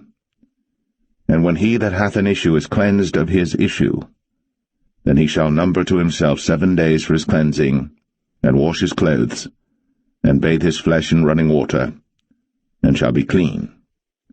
And on the 8th day he shall take to him 2 turtle doves, or 2 young pigeons, and come before the Lord unto the door of the tabernacle of the congregation, and give them unto the priest. And the priest shall offer them, the one for a sin offering, and the other for a burnt offering. And the priest shall make an atonement for him before the Lord for his issue. And if any man's seed of copulation go out from him, then he shall wash all his flesh in water, and be unclean until the even. And every garment, and every skin, whereon is the seed of copulation, shall be washed with water, and be unclean until the even. The woman also with whom man shall lie with seed of copulation, they shall both bathe themselves in water, and be unclean until the even. And if a woman have an issue, and her issue in her flesh be blood, she shall be put apart 7 days, and whosoever toucheth her shall be unclean until the even. And everything that she lieth upon in her separation shall be unclean. Everything also that she sitteth upon shall be unclean. And whosoever toucheth her bed shall wash his clothes, and bathe himself in water, and be unclean until the even. And whosoever toucheth anything that she sat upon shall wash his clothes, and bathe himself in water, and be unclean until the even. And if it be on her bed, or on any thing whereon she sitteth, when he toucheth it, he shall be unclean until the even. And if any man lie with her at all, and her flowers be upon him, he shall be unclean 7 days, and all the bed whereon he lieth shall be unclean. And if a woman have an issue of her blood many days out of the time of her separation, or if it run beyond the time of her separation, all the days of the issue of her uncleanness shall be as the days of her separation. She shall be unclean. Every bed whereon she lieth all the days of her issue shall be unto her as the bed of her separation. And whatsoever she sitteth upon shall be unclean, as the uncleanness of her separation. And whosoever toucheth those things shall be unclean, and shall wash his clothes, and bathe himself in water, and be unclean until the even. But if she be cleansed of her issue, then she shall number to herself 7 days, and after that she shall be clean. And on the 8th day she shall take unto her 2 turtles, or 2 young pigeons, and bring them unto the priest, to the door of the tabernacle of the congregation. And the priest shall offer the one for a sin offering, and the other for a burnt offering, and the priest shall make an atonement for her before the Lord for the issue of her uncleanness. Thus shall ye separate the children of Israel from their uncleanness, that they die not in their uncleanness, when they defile my tabernacle that is among them. This is the law of him that hath an issue, and of him whose seed goeth from him, and is defiled therewith, and of her that is sick of her flowers, and of him that hath an issue, of the man, and of the woman, and of him that lieth with her, that is unclean.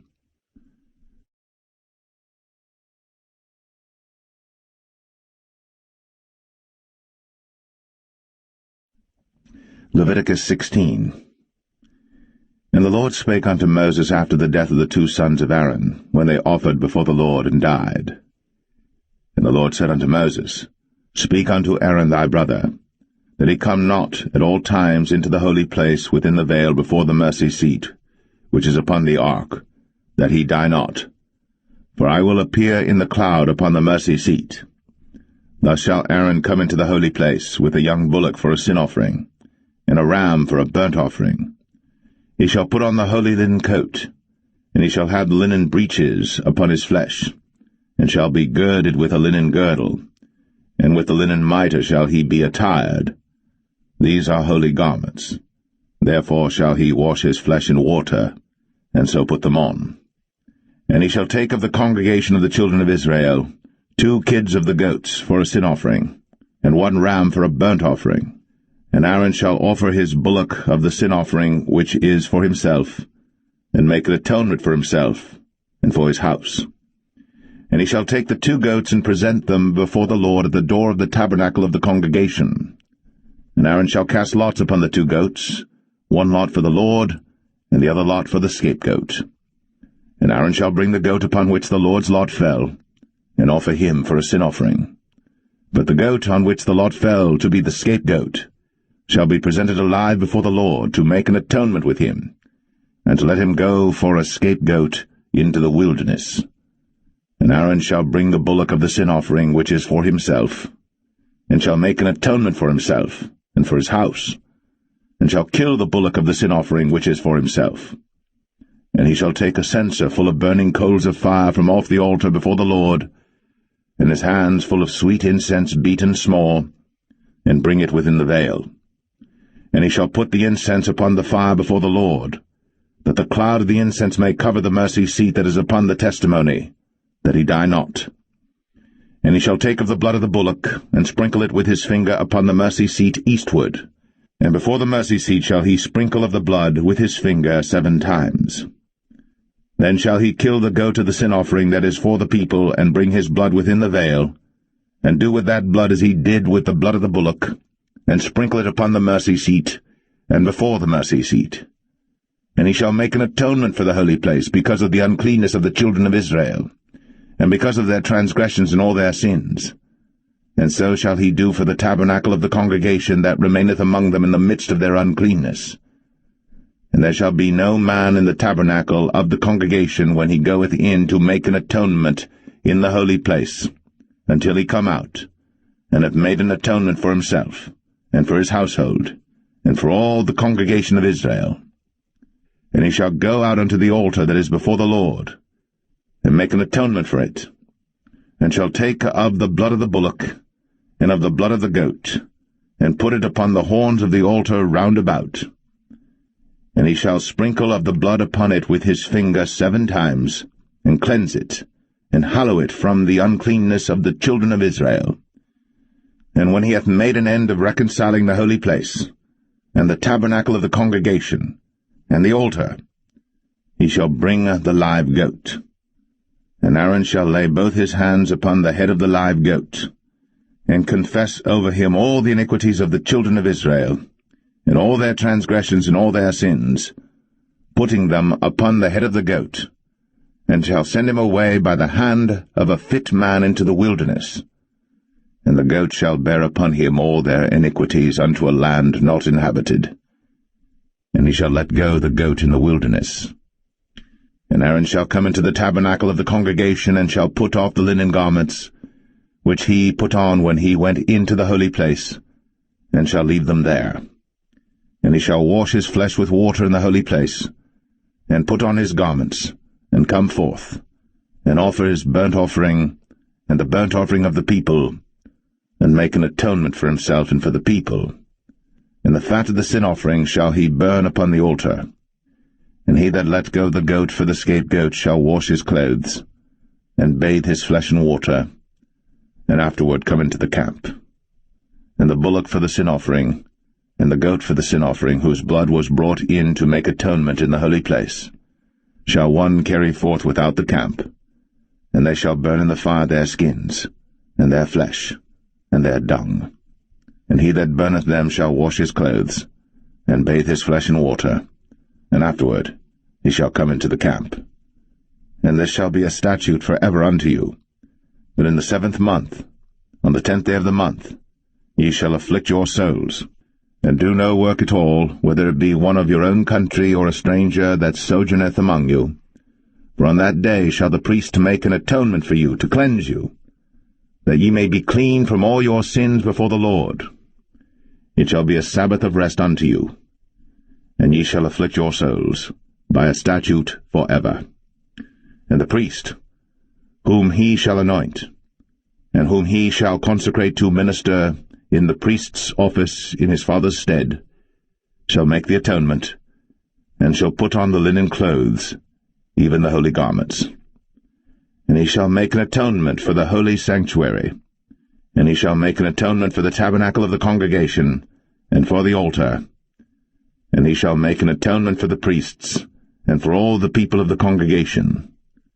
And this shall be an everlasting statute unto you, to make an atonement for the children of Israel, for all their sins, once a year. And he did, as the Lord commanded Moses.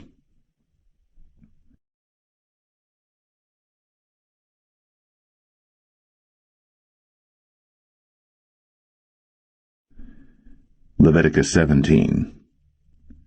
And the Lord spake unto Moses, saying, Speak unto Aaron, and unto his sons, and unto all the children of Israel, and say unto them, This is the thing which the Lord hath commanded, saying, What man soever there be of the house of Israel that killeth an ox, or lamb, or goat, in the camp, or that killeth it out of the camp, and bringeth it not unto the door of the tabernacle of the congregation to offer an offering unto the Lord before the tabernacle of the Lord, blood shall be imputed unto that man. He hath shed blood, and that man shall be cut off from among his people, to the end that the children of Israel may bring their sacrifices which they offer in the open field, even that they may bring them unto the Lord, unto the door of the tabernacle of the congregation, unto the priest, and offer them for peace offerings unto the Lord. And the priest shall sprinkle the blood upon the altar of the Lord at the door of the tabernacle of the congregation, and burn the fat for a sweet savour unto the Lord. And they shall no more offer their sacrifices unto devils, after whom they have gone a-whoring. This shall be a statute for ever unto them throughout their generations. And thou shalt say unto them, Whatsoever man there be of the house of Israel, or of the strangers which sojourn among you, that offereth a burnt offering or sacrifice, and bringeth it not unto the door of the tabernacle of the congregation, to offer it unto the Lord, even that man shall be cut off from among his people. And whatsoever man there be of the house of Israel, or of the strangers that sojourn among you, that eateth any manner of blood, I will even set my face against that soul that eateth blood, and will cut him off from among his people. For the life of the flesh is in the blood, and I have given it to you upon the altar to make an atonement for your souls, for it is the blood that maketh an atonement for the soul. Therefore I said unto the children of Israel, No soul of you shall eat blood, neither shall any stranger that sojourneth among you eat blood. and whatsoever man there be of the children of Israel, or of the strangers that sojourn among you, which hunteth and catcheth any beast or fowl that may be eaten, he shall even pour out the blood thereof, and cover it with dust. For it is the life of all flesh, the blood of it is for the life thereof. Therefore I said unto the children of Israel, Ye shall eat the blood of no manner of flesh, for the life of all flesh is the blood thereof. Whosoever eateth it shall be cut off. And every soul that eateth that which died of itself, or that which was torn with beasts, whether it be one of your own country or a stranger, he shall both wash his clothes, and bathe himself in water, and be unclean until the even. Then shall he be clean. But if he wash them not, nor bathe his flesh, then he shall bear his iniquity.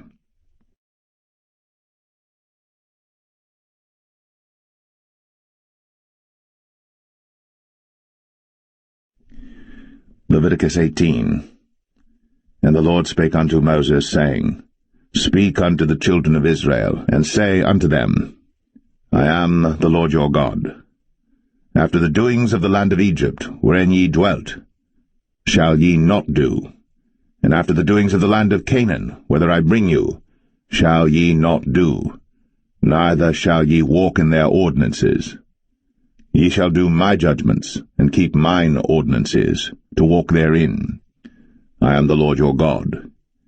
Ye shall therefore keep my statutes and my judgments, which if a man do, he shall live in them. I am the Lord. None of you shall approach to any that is near of kin to him, to uncover their nakedness. I am the Lord. The nakedness of thy father, or the nakedness of thy mother, shalt thou not uncover. She is thy mother, thou shalt not uncover her nakedness. The nakedness of thy father's wife shalt thou not uncover. It is thy father's nakedness.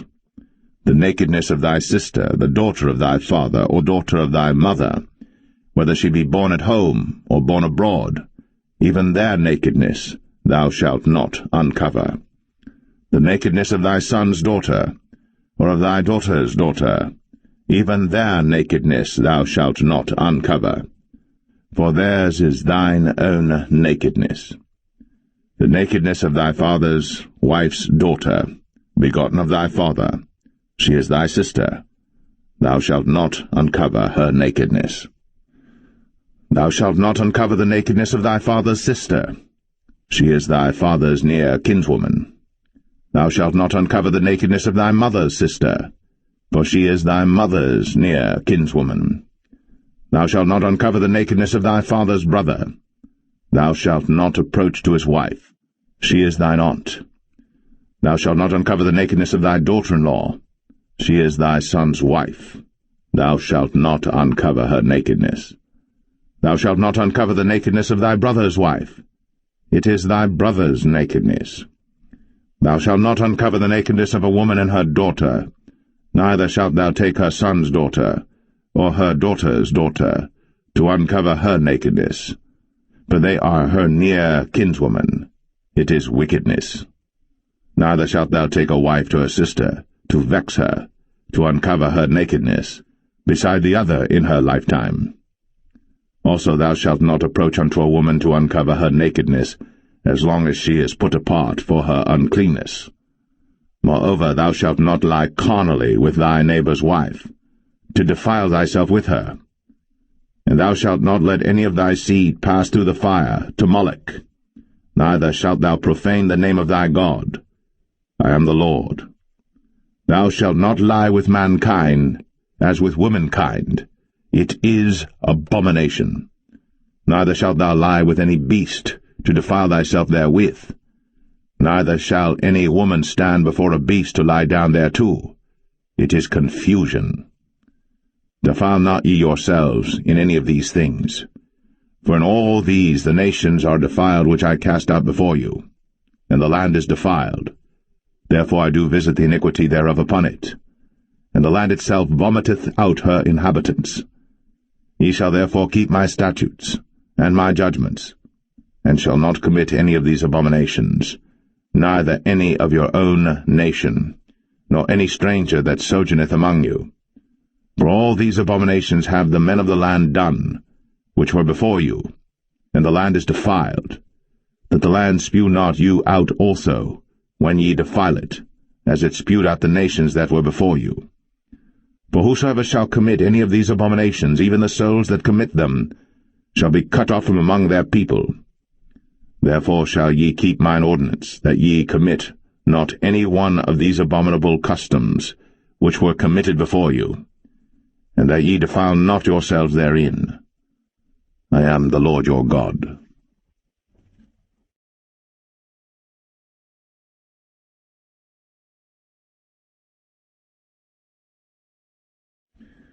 Leviticus 19.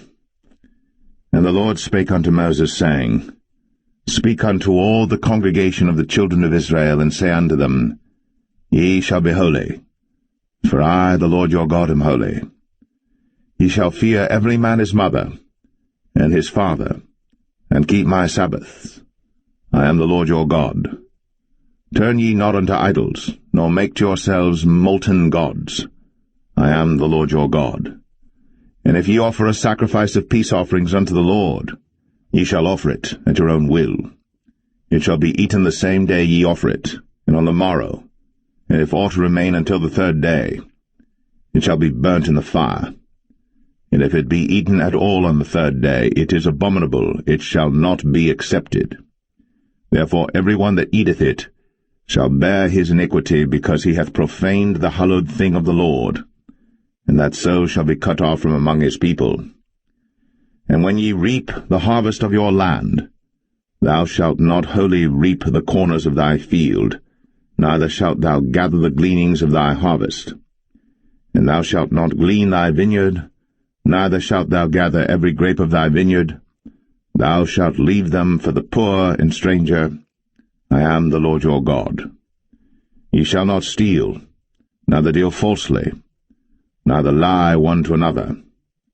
And ye shall not swear by my name falsely, neither shalt thou profane the name of thy God. I am the Lord. Thou shalt not defraud thy neighbor, neither rob him. The wages of him that is hired shall not abide with thee all night until the morning. Thou shalt not curse the deaf, nor put a stumbling block before the blind, but shalt fear thy God. I am the Lord. Ye shall do no unrighteousness in judgment. Thou shalt not respect the person of the poor, nor honor the person of the mighty, but in righteousness shalt thou judge thy neighbor. Thou shalt not go up and down as a talebearer among thy people, neither shalt thou stand against the blood of thy neighbor. I am the Lord. Thou shalt not hate thy brother in thine heart. Thou shalt in any wise rebuke thy neighbor, and not suffer sin upon him. Thou shalt not avenge, nor bear any grudge against the children of thy people, but thou shalt love thy neighbor as thyself. I am the Lord. Ye shall keep my statutes. Thou shalt not let thy cattle gender with a diverse kind. Thou shalt not sow thy field with mingled seed, neither shall a garment mingled of linen and woolen come upon thee. And whosoever lieth carnally with a woman that is a bondmaid, betrothed to an husband, and not at all redeemed, nor freedom given her, she shall be scourged. They shall not be put to death, because she was not free. And he shall bring his trespass offering unto the Lord, unto the door of the tabernacle of the congregation, even a ram for a trespass offering. And the priest shall make an atonement for him with the ram of the trespass offering before the Lord for his sin which he hath done, and the sin which he hath done shall be forgiven him. And when ye shall come into the land, and shall have planted all manner of trees for food, then ye shall count the fruit thereof as uncircumcised. 3 years shall it be as uncircumcised unto you. It shall not be eaten of. But in the 4th year all the fruit thereof shall be holy to praise the Lord withal. And in the 5th year shall ye eat of the fruit thereof, that it may yield unto you the increase thereof. I am the Lord your God. Ye shall not eat anything with the blood, Neither shall ye use enchantment, nor observe times. Ye shall not round the corners of your heads, neither shalt thou mar the corners of thy beard. Ye shall not make any cuttings in your flesh for the dead, nor print any marks upon you. I am the Lord. Do not prostitute thy daughter to cause her to be a whore, lest the land fall to whoredom, and the land become full of wickedness. Ye shall keep my Sabbaths, and reverence my sanctuary. I am the Lord. Regard not them that have familiar spirits, neither seek after wizards, to be defiled by them. I am the Lord your God.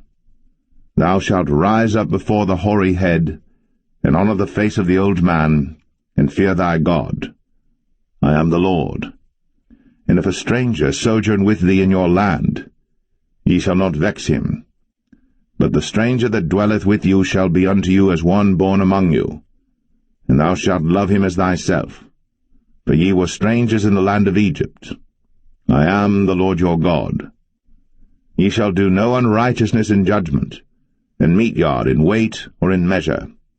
Just balances, just weights, a just ephah, and a just hin shall ye have. I am the Lord your God, which brought you out of the land of Egypt. Therefore shall ye observe all my statutes, and all my judgments, and do them. I am the Lord.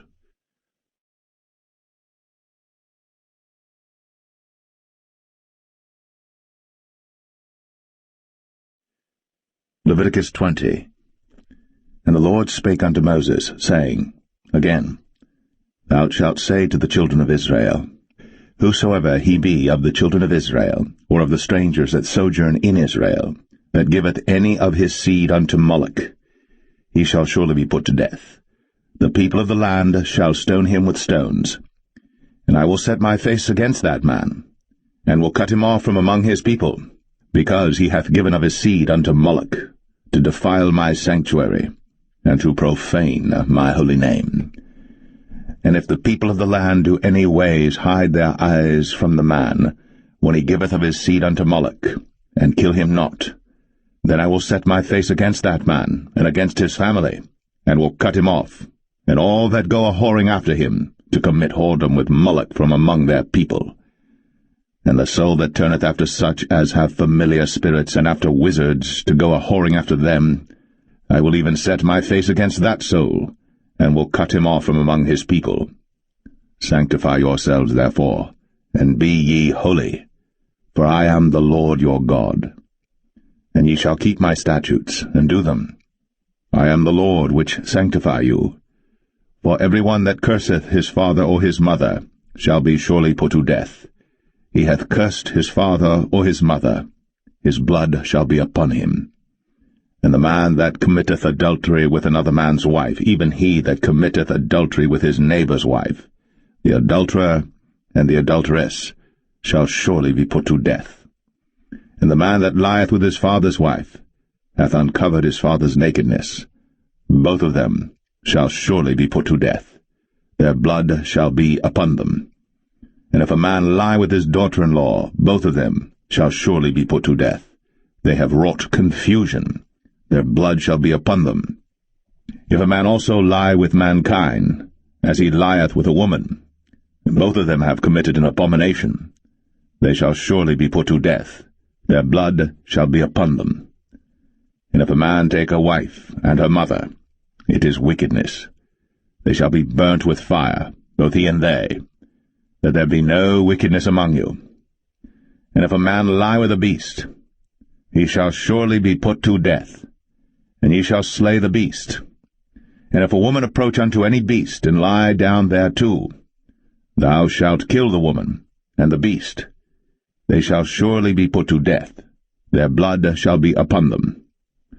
And if a man shall take his sister, his father's daughter, or his mother's daughter, and see her nakedness, and she see his nakedness, it is a wicked thing, and they shall be cut off in the sight of their people. He hath uncovered his sister's nakedness, he shall bear his iniquity. And if a man shall lie with a woman having her sickness, and shall uncover her nakedness, he hath discovered her fountain, and she hath uncovered the fountain of her blood, and both of them shall be cut off from among their people. And thou shalt not uncover the nakedness of thy mother's sister, nor of thy father's sister, for he uncovereth his near kin. They shall bear their iniquity. And if a man shall lie with his uncle's wife, he hath uncovered his uncle's nakedness. They shall bear their sin. They shall die childless. And if a man shall take his brother's wife, it is an unclean thing. He hath uncovered his brother's nakedness. They shall be childless. Ye shall therefore keep all my statutes and all my judgments, and do them. But the land, whither I bring you to dwell therein, spew you not out. And ye shall not walk in the manners of the nation, which I cast out before you. For they committed all these things, and therefore I abhorred them. But I have said unto you, Ye shall inherit their land, and I will give it unto you to possess it, the land that floweth with milk and honey. I am the Lord your God, which have separated you from other people. Ye shall therefore put difference between clean beasts and unclean, and between unclean fowls and clean. And ye shall not make your souls abominable by beast, or by fowl, or by any manner of living thing that creepeth on the ground, which I have separated from you as unclean. And ye shall be holy unto me, for I the Lord am holy, and have severed you from other people, that ye should be mine. A man also, or woman that hath a familiar spirit, or that is a wizard, shall surely be put to death. They shall stone them with stones, their blood shall be upon them.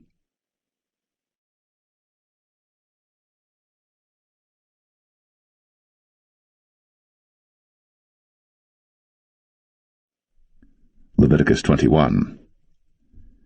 And the Lord said unto Moses, Speak unto the priests, the sons of Aaron, and say unto them, There shall none be defiled for the dead among his people. But for his kin that is near unto him, that is, for his mother, and for his father, and for his son, and for his daughter, and for his brother, and for his sister a virgin, that is nigh unto him, which hath had no husband, for her may he be defiled. But he shall not defile himself, being a chief man among his people, to profane himself.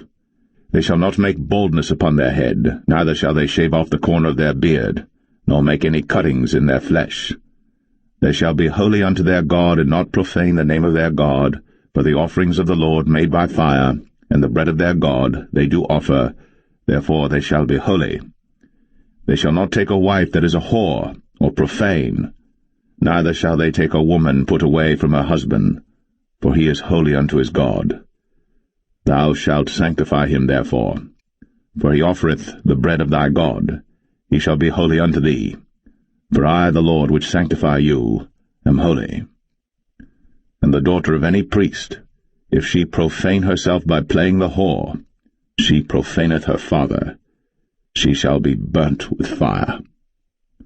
And he that is the high priest among his brethren, upon whose head the anointing oil was poured, and that is consecrated to put on the garments, shall not uncover his head nor rend his clothes. Neither shall he go into any dead body, nor defile himself for his father, or for his mother. Neither shall he go out of the sanctuary, nor profane the sanctuary of his God. For the crown of the anointing oil of his God is upon him. I am the Lord. And he shall take a wife in her virginity, a widow, or a divorced woman, or profane, or an harlot. These shall he not take, but he shall take a virgin of his own people to wife. Neither shall he profane his seed among his people, for I the Lord do sanctify him. And the Lord spake unto Moses, saying, Speak unto Aaron, saying, Whosoever he be of thy seed in their generations that hath any blemish, let him not approach to offer the bread of his God. For whatsoever man he be that hath a blemish, he shall not approach, a blind man, or a lame, or he that hath a flat nose, or anything superfluous, or a man that is broken-footed, or broken-handed, or crooked-backed, or a dwarf, or that hath a blemish in his eye, or be scurvy, or scabbed, or hath his stones broken. No man that hath a blemish of the seed of Aaron the priest shall come nigh to offer the offerings of the Lord made by fire. He hath a blemish. he shall not come nigh to offer the bread of his God. He shall eat the bread of his God, both of the most holy and of the holy. Only he shall not go in unto the veil, nor come nigh unto the altar, because he hath a blemish, that he profane not my sanctuaries. For I the Lord do sanctify them. And Moses told it unto Aaron and to his sons, and unto all the children of Israel.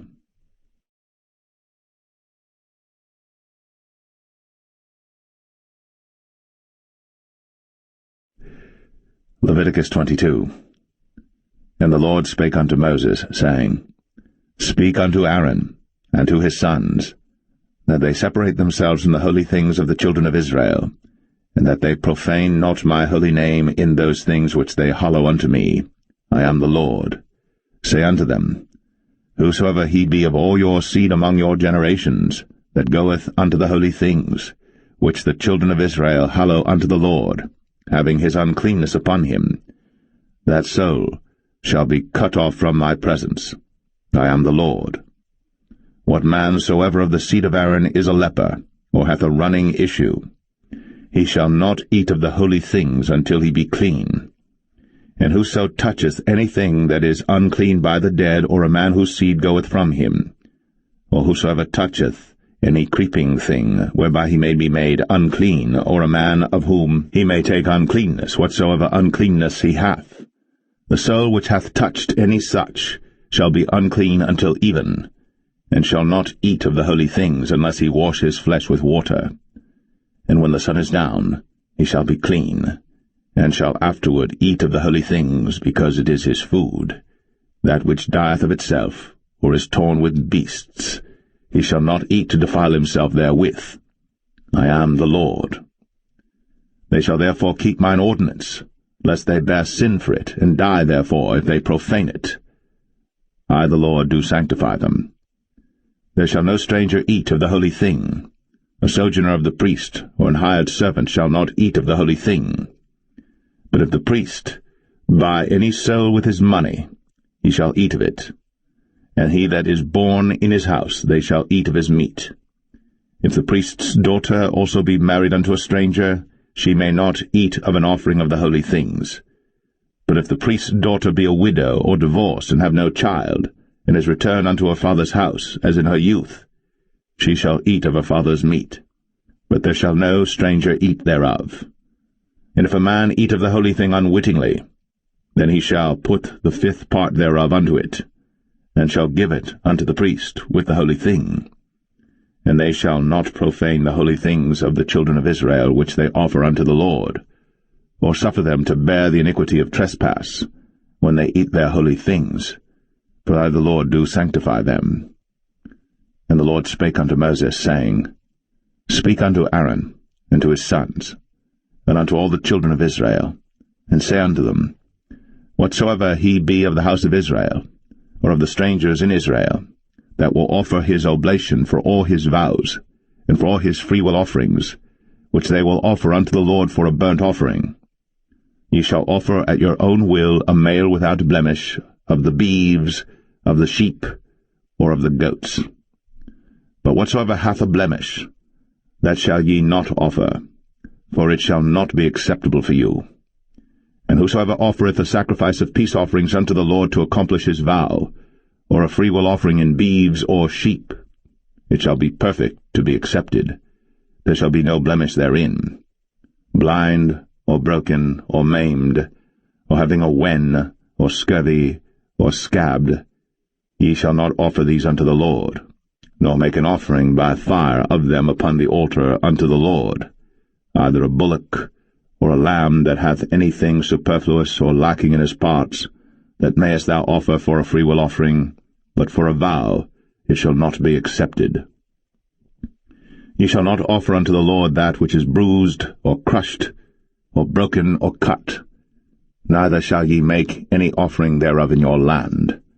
Neither from a stranger's hand shall ye offer the bread of your God of any of these, because their corruption is in them, and blemishes be in them.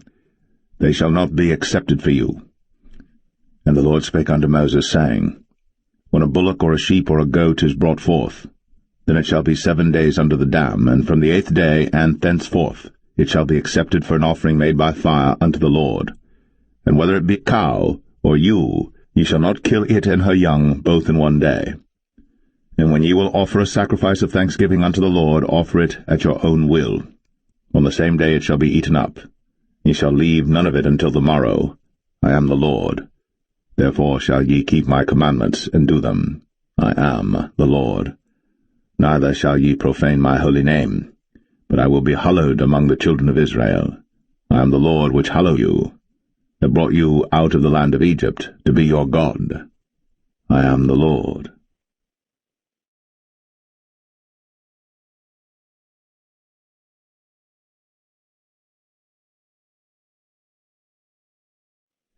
Leviticus 23. And the Lord spake unto Moses, saying, Speak unto the children of Israel, and say unto them, concerning the feasts of the Lord, which ye shall proclaim to be holy convocations, even these are my feasts. 6 days shall work be done, but the 7th day is the Sabbath of rest, and holy convocation. Ye shall do no work therein. It is the Sabbath of the Lord in all your dwellings.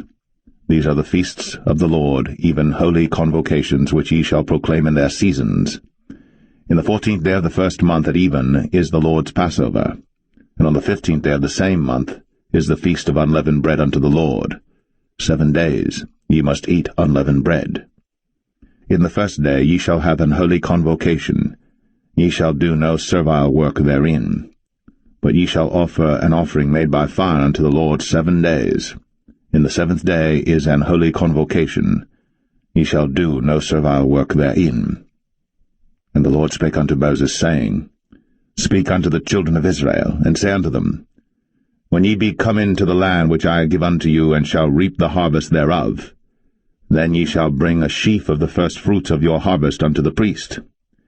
And he shall wave the sheaf before the Lord, to be accepted for you. On the morrow after the Sabbath the priest shall wave it. And ye shall offer that day, when ye wave the sheaf, an he-lamb without blemish of the 1st year for a burnt offering unto the Lord.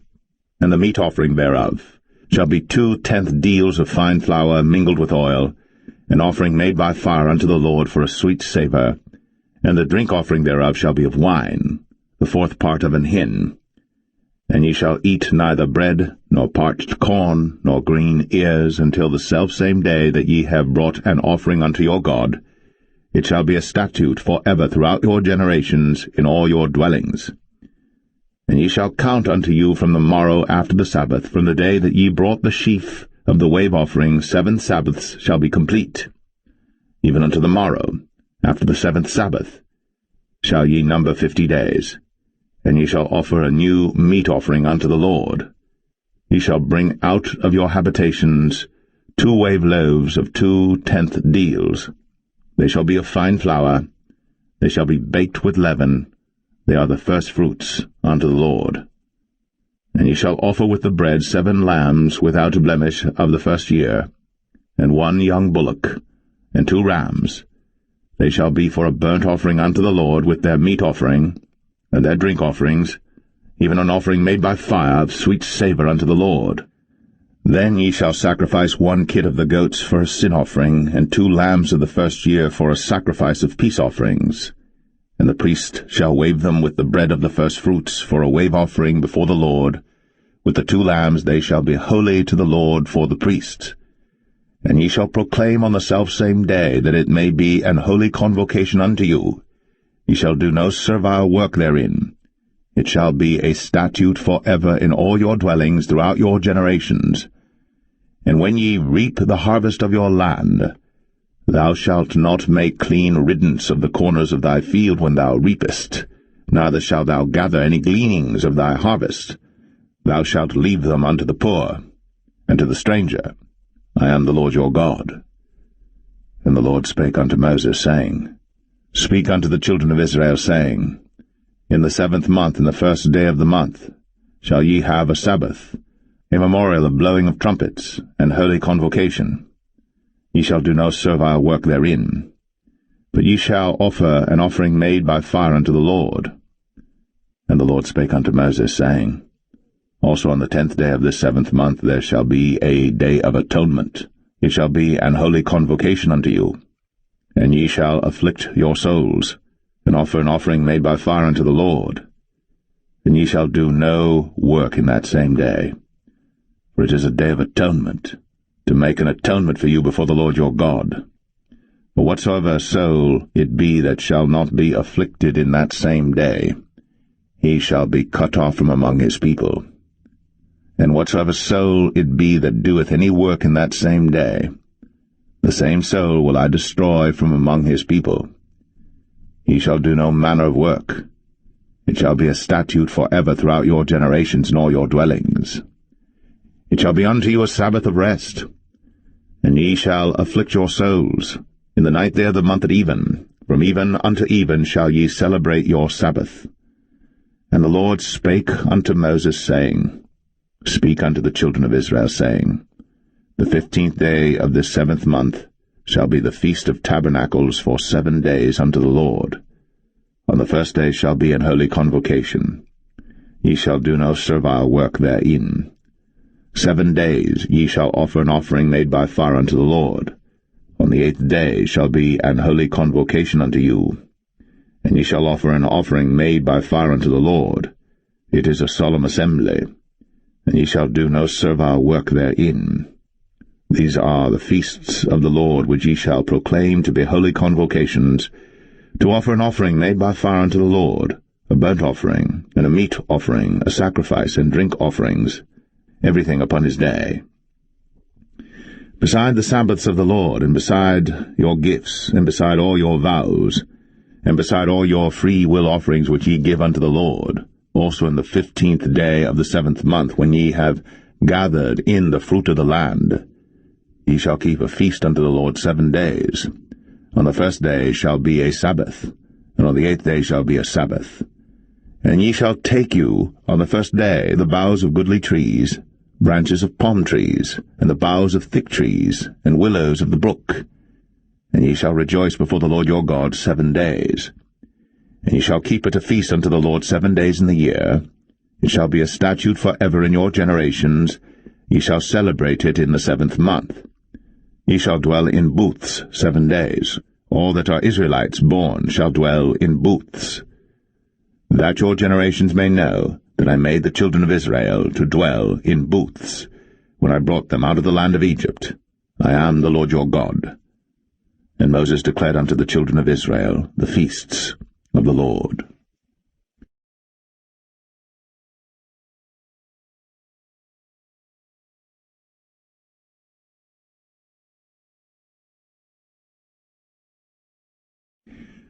Leviticus 24. And the Lord spake unto Moses, saying, Command the children of Israel, that they bring unto thee pure oil olive beaten for the light, to cause the lamps to burn continually. Without the veil of the testimony, in the tabernacle of the congregation, shall Aaron order it from the evening unto the morning before the Lord continually. It shall be a statute for ever in your generations. He shall order the lamps upon the pure candlestick before the Lord continually. And thou shalt take fine flour, and bake 12 cakes thereof. 2 tenth deals shall be in 1 cake. And thou shalt set them in 2 rows, 6 in a row, upon the pure table before the Lord. And thou shalt put pure frankincense upon each row, that it may be on the bread for a memorial, even an offering made by fire unto the Lord. Every Sabbath he shall set it in order before the Lord continually, being taken from the children of Israel by an everlasting covenant. And it shall be Aaron's and his sons, and they shall eat it in the holy place. For it is most holy unto him of the offerings of the Lord made by fire, by a perpetual statute. And the son of an Israelitish woman, whose father was an Egyptian, went out among the children of Israel. And this son of the Israelitish woman and a man of Israel strove together in the camp. And the Israelitish woman's son blasphemed the name of the Lord, and cursed. And they brought him unto Moses. And his mother's name was Shilemeth, the daughter of Dibri of the tribe of Dan.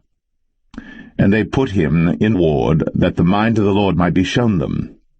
And the Lord spake unto Moses, saying, Bring forth him that hath cursed without the camp. And let all that heard him lay their hands upon his head, and let all the congregation stone him. And thou shalt speak unto the children of Israel, saying, Whosoever curseth his God shall bear his sin. And he that blasphemeth the name of the Lord, he shall surely be put to death. And all the congregation shall certainly stone him, as well the stranger, as he that is born in the land, when he blasphemeth the name of the Lord, shall be put to death. And he that killeth any man shall surely be put to death. And he that killeth a beast shall make it good, beast for beast. And if a man cause a blemish in his neighbor, as he hath done, so shall it be done to him. Breach for breach, eye for eye, tooth for tooth. As he hath caused a blemish in a man, so shall it be done to him again. And he that killeth a beast, he shall restore it. And he that killeth a man, he shall be put to death. He shall have one manner of law, as well for the stranger as for one of your own country. For I am the Lord your God. And Moses spake to the children of Israel, that they should bring forth him that had cursed out of the camp, and stone him with stones. And the children of Israel did as the Lord commanded Moses.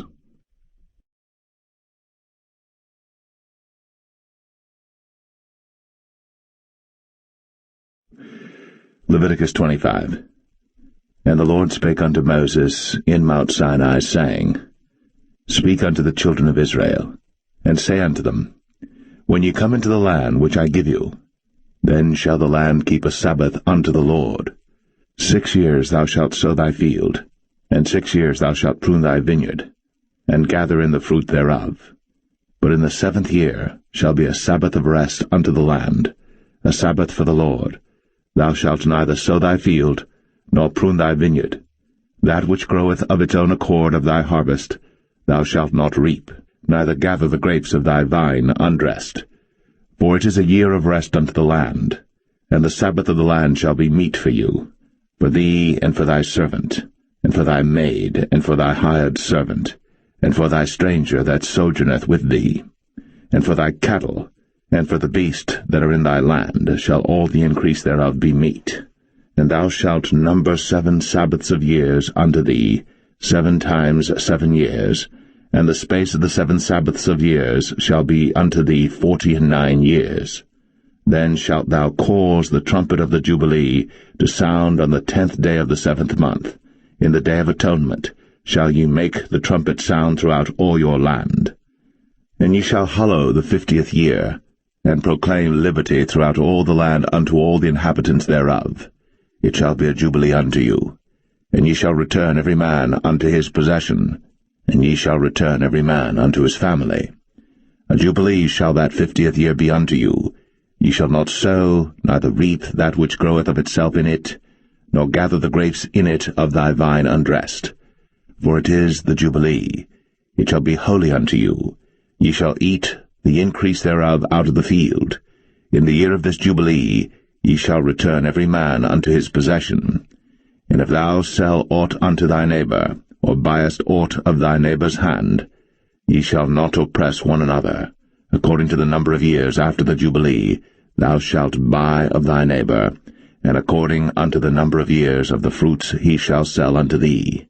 According to the multitude of years thou shalt increase the price thereof, and according to the fewness of years thou shalt diminish the price of it, for according to the number of the years of the fruits doth he sell unto thee. Ye shall not therefore oppress one another, but thou shalt fear thy God, for I am the Lord your God. Wherefore ye shall do my statutes, and keep my judgments, and do them. And ye shall dwell in the land in safety, and the land shall yield her fruit, and ye shall eat your fill, and dwell therein in safety. And if ye shall say, What shall we eat the 7th year? Behold, we shall not sow, nor gather in our increase. Then I will command my blessing upon you in the 6th year, and it shall bring forth fruit for 3 years. And ye shall sow the 8th year, and eat yet of old fruit until the 9th year. Until her fruits come in, ye shall eat of the old store. The land shall not be sold forever, for the land is mine. For ye are strangers and sojourners with me. And in all the land of your possession ye shall grant a redemption for the land. If thy brother be waxen poor, and hath sold away some of his possession, and if any of his kin come to redeem it, then shall he redeem that which his brother sold. And if the man have none to redeem it, and himself be able to redeem it, then let him count the years of the sale thereof, and restore the overplus unto the man to whom he sold it, that he may return unto his possession. But if he be not able to restore it to him, then that which is sold shall remain in the hand of him that hath bought it until the year of Jubilee, and in the Jubilee it shall go out, and he shall return unto his possession. And if a man sell a dwelling house in a walled city, then he may redeem it within a whole year after it is sold. Within a full year may he redeem it. And if it be not redeemed within the space of a full year, then the house that is in the walled city shall be established for ever to him that bought it throughout his generations. It shall not go out in the Jubilee. But the houses of the villages which have no wall round about them shall be counted as the fields of the country. They may be redeemed, and they shall go out in the Jubilee. Notwithstanding the cities of the Levites, and the houses of the cities of their possession, may the Levites redeem at any time. And if a man purchase of the Levites, then the house that was sold, and the city of his possession, shall go out in the year of Jubilee, for the houses of the cities of the Levites are their possession among the children of Israel. But the field of the suburbs of their cities may not be sold, for it is their perpetual possession. And if thy brother be waxen poor, and fallen in decay with thee, then thou shalt relieve him, yea, though he be a stranger, or a sojourner, that he may live with thee. Take thou no usury of him, or increase, but fear thy God, that thy brother may live with thee. Thou shalt not give him thy money upon usury, nor lend him thy victuals for increase. I am the Lord your God, which brought you forth out of the land of Egypt, to give you the land of Canaan, and to be your God. And if thy brother that dwelleth by thee be waxen poor, and be sold unto thee, thou shalt not compel him to serve as a bondservant, but as an hired servant, and as a sojourner. He shall be with thee, and shall serve thee unto the year of Jubilee. And then shall he depart from thee, both he and his children with him, and shall return unto his own family, and unto the possession of his fathers shall he return. For they are my servants, which I brought forth out of the land of Egypt. They shall not be sold as bondmen. Thou shalt not rule over him with rigor, but shalt fear thy God. Both thy bondmen and thy bondmaids, which thou shalt have, shall be of the heathen that are round about you. Of them shall ye buy bondmen and bondmaids. Moreover, of the children of the strangers that do sojourn among you, of them shall ye buy, and of their families that are with you, which they begat in your land, and they shall be your possession. And ye shall take them as an inheritance for your children after you, to inherit them for a possession. They shall be your bondmen for ever. But over your brethren, the children of Israel, ye shall not rule one over another with rigor.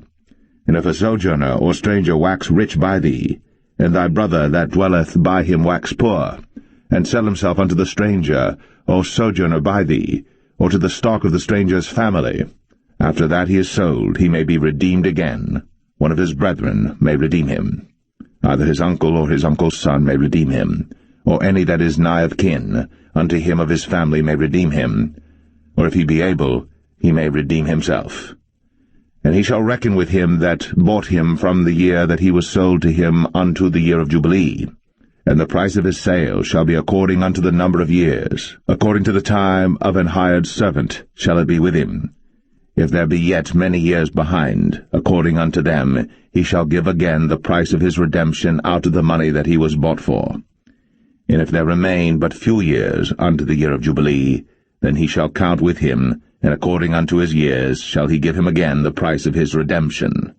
And as a yearly hired servant shall he be with him, and the other shall not rule with rigor over him in thy sight. And if he be not redeemed in these years, then he shall go out in the year of Jubilee, both he and his children with him. For unto me the children of Israel are servants. They are my servants whom I brought forth out of the land of Egypt. I am the Lord your God.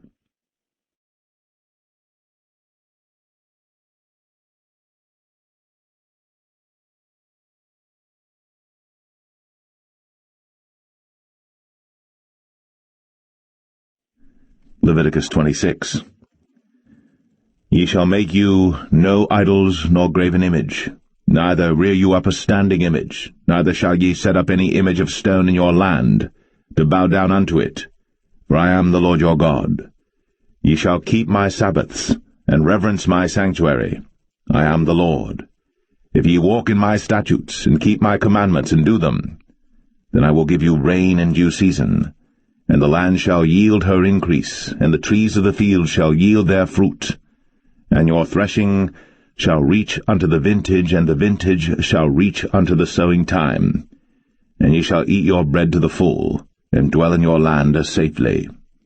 And I will give peace in the land, and ye shall lie down, and none shall make you afraid. And I will rid evil beasts out of the land, neither shall the sword go through your land. And ye shall chase your enemies, and they shall fall before you by the sword. And 5 of you shall chase 100, and 100 of you shall put 10,000 to flight. And your enemies shall fall before you by the sword. For I will have respect unto you, and make you fruitful, and multiply you, and establish my covenant with you. And ye shall eat old store, and bring forth the old because of the new. And I will set my tabernacle among you, and my soul shall not abhor you. And I will walk among you, and will be your God, and ye shall be my people. I am the Lord your God, which brought you forth out of the land of Egypt, that ye should not be their bondmen. And I have broken the bands of your yoke, and made you go upright. But if ye will not hearken unto me, and will not do all these commandments, and if ye shall despise my statutes, or if your soul abhor my judgments, so that ye will not do all my commandments, but that ye break my covenant, I also will do this unto you. I will even appoint over you terror, consumption, and the burning ague, that shall consume the eyes, and cause sorrow of heart. And ye shall sow your seed in vain, for your enemies shall eat it. And I will set my face against you, and ye shall be slain before your enemies. They that hate you shall reign over you, and ye shall flee when none pursueth you. And if ye will not yet for all this hearken unto me, then I will punish you 7 times more for your sins. And I will break the pride of your power, and I will make your heaven as iron, and your earth as brass, and your strength shall be spent in vain. For your land shall not yield her increase, neither shall the trees of the land yield their fruits. And if ye walk contrary unto me, and will not hearken unto me, I will bring 7 times more plagues upon you according to your sins. I will also send wild beasts among you, which shall rob you of your children, and destroy your cattle, and make you few in number, and your highways shall be desolate. And if ye will not be reformed by me by these things, but will walk contrary unto me, then will I also walk contrary unto you, and will punish you yet 7 times for your sins. And I will bring a sword upon you, that shall avenge the quarrel of my covenant. And when ye are gathered together within your cities, I will send the pestilence among you, and ye shall be delivered into the hand of the enemy. And when I have broken the staff of your bread, 10 women shall bake your bread in one oven, and they shall deliver you your bread again by weight, and ye shall eat and not be satisfied. And if ye will not for all this hearken unto me, but walk contrary unto me, then I will walk contrary unto you also in fury, and I, even I, will chastise you 7 times for your sins. And ye shall eat the flesh of your sons, and the flesh of your daughters shall ye eat. And I will destroy your high places, and cut down your images, and cast your carcasses upon the carcasses of your idols. And my soul shall abhor you. And I will make your cities waste, and bring your sanctuaries unto desolation, and I will not smell the savour of your sweet odours. And I will bring the land into desolation, and your enemies which dwell therein shall be astonished at it. And I will scatter you among the heathen, and will draw out a sword after you, and your land shall be desolate, and your cities waste. Then shall the land enjoy her Sabbaths, as long as it lieth desolate, and ye be in your enemy's land. Even then shall the land rest, and enjoy her Sabbaths. As long as it lieth desolate it shall rest, because it did not rest in your Sabbaths, when ye dwelt upon it. And upon them that are left alive of you I will send a faintness into their hearts in the lands of their enemies, and the sound of a shaken leaf shall chase them, and they shall flee as fleeing from a sword, and they shall fall when none pursueth. And they shall fall one upon another as it were before a sword, when none pursueth. And ye shall have no power to stand before your enemies, and ye shall perish among the heathen. And the land of your enemies shall eat you up, and they that are left of you shall pine away in their iniquity in your enemies' lands, and also in the iniquities of their fathers shall they pine away with them, if they shall confess their iniquity, and the iniquity of their fathers, with their trespass which they trespassed against me, and that also they have walked contrary unto me, and that I also have walked contrary unto them, and have brought them into the land of their enemies. If then their uncircumcised hearts be humbled, and they then accept of the punishment of their iniquity, then will I remember my covenant with Jacob, and also my covenant with Isaac, and also my covenant with Abraham will I remember, and I will remember the land. The land also shall be left of them, and shall enjoy her Sabbaths, while she lieth desolate without them, and they shall accept of the punishment of their iniquity, even because they despised my judgments, and because their soul abhorred my statutes. And yet for all that, when they be in the land of their enemies, I will not cast them away, neither will I abhor them to destroy them utterly, and to break my covenant with them, for I am the Lord their God. But I will for their sakes remember the covenant of their ancestors whom I brought forth out of the land of Egypt, in the sight of the heathen, that I might be their God. I am the Lord. These are the statutes and judgments and laws which the Lord made between him and the children of Israel in Mount Sinai by the hand of Moses.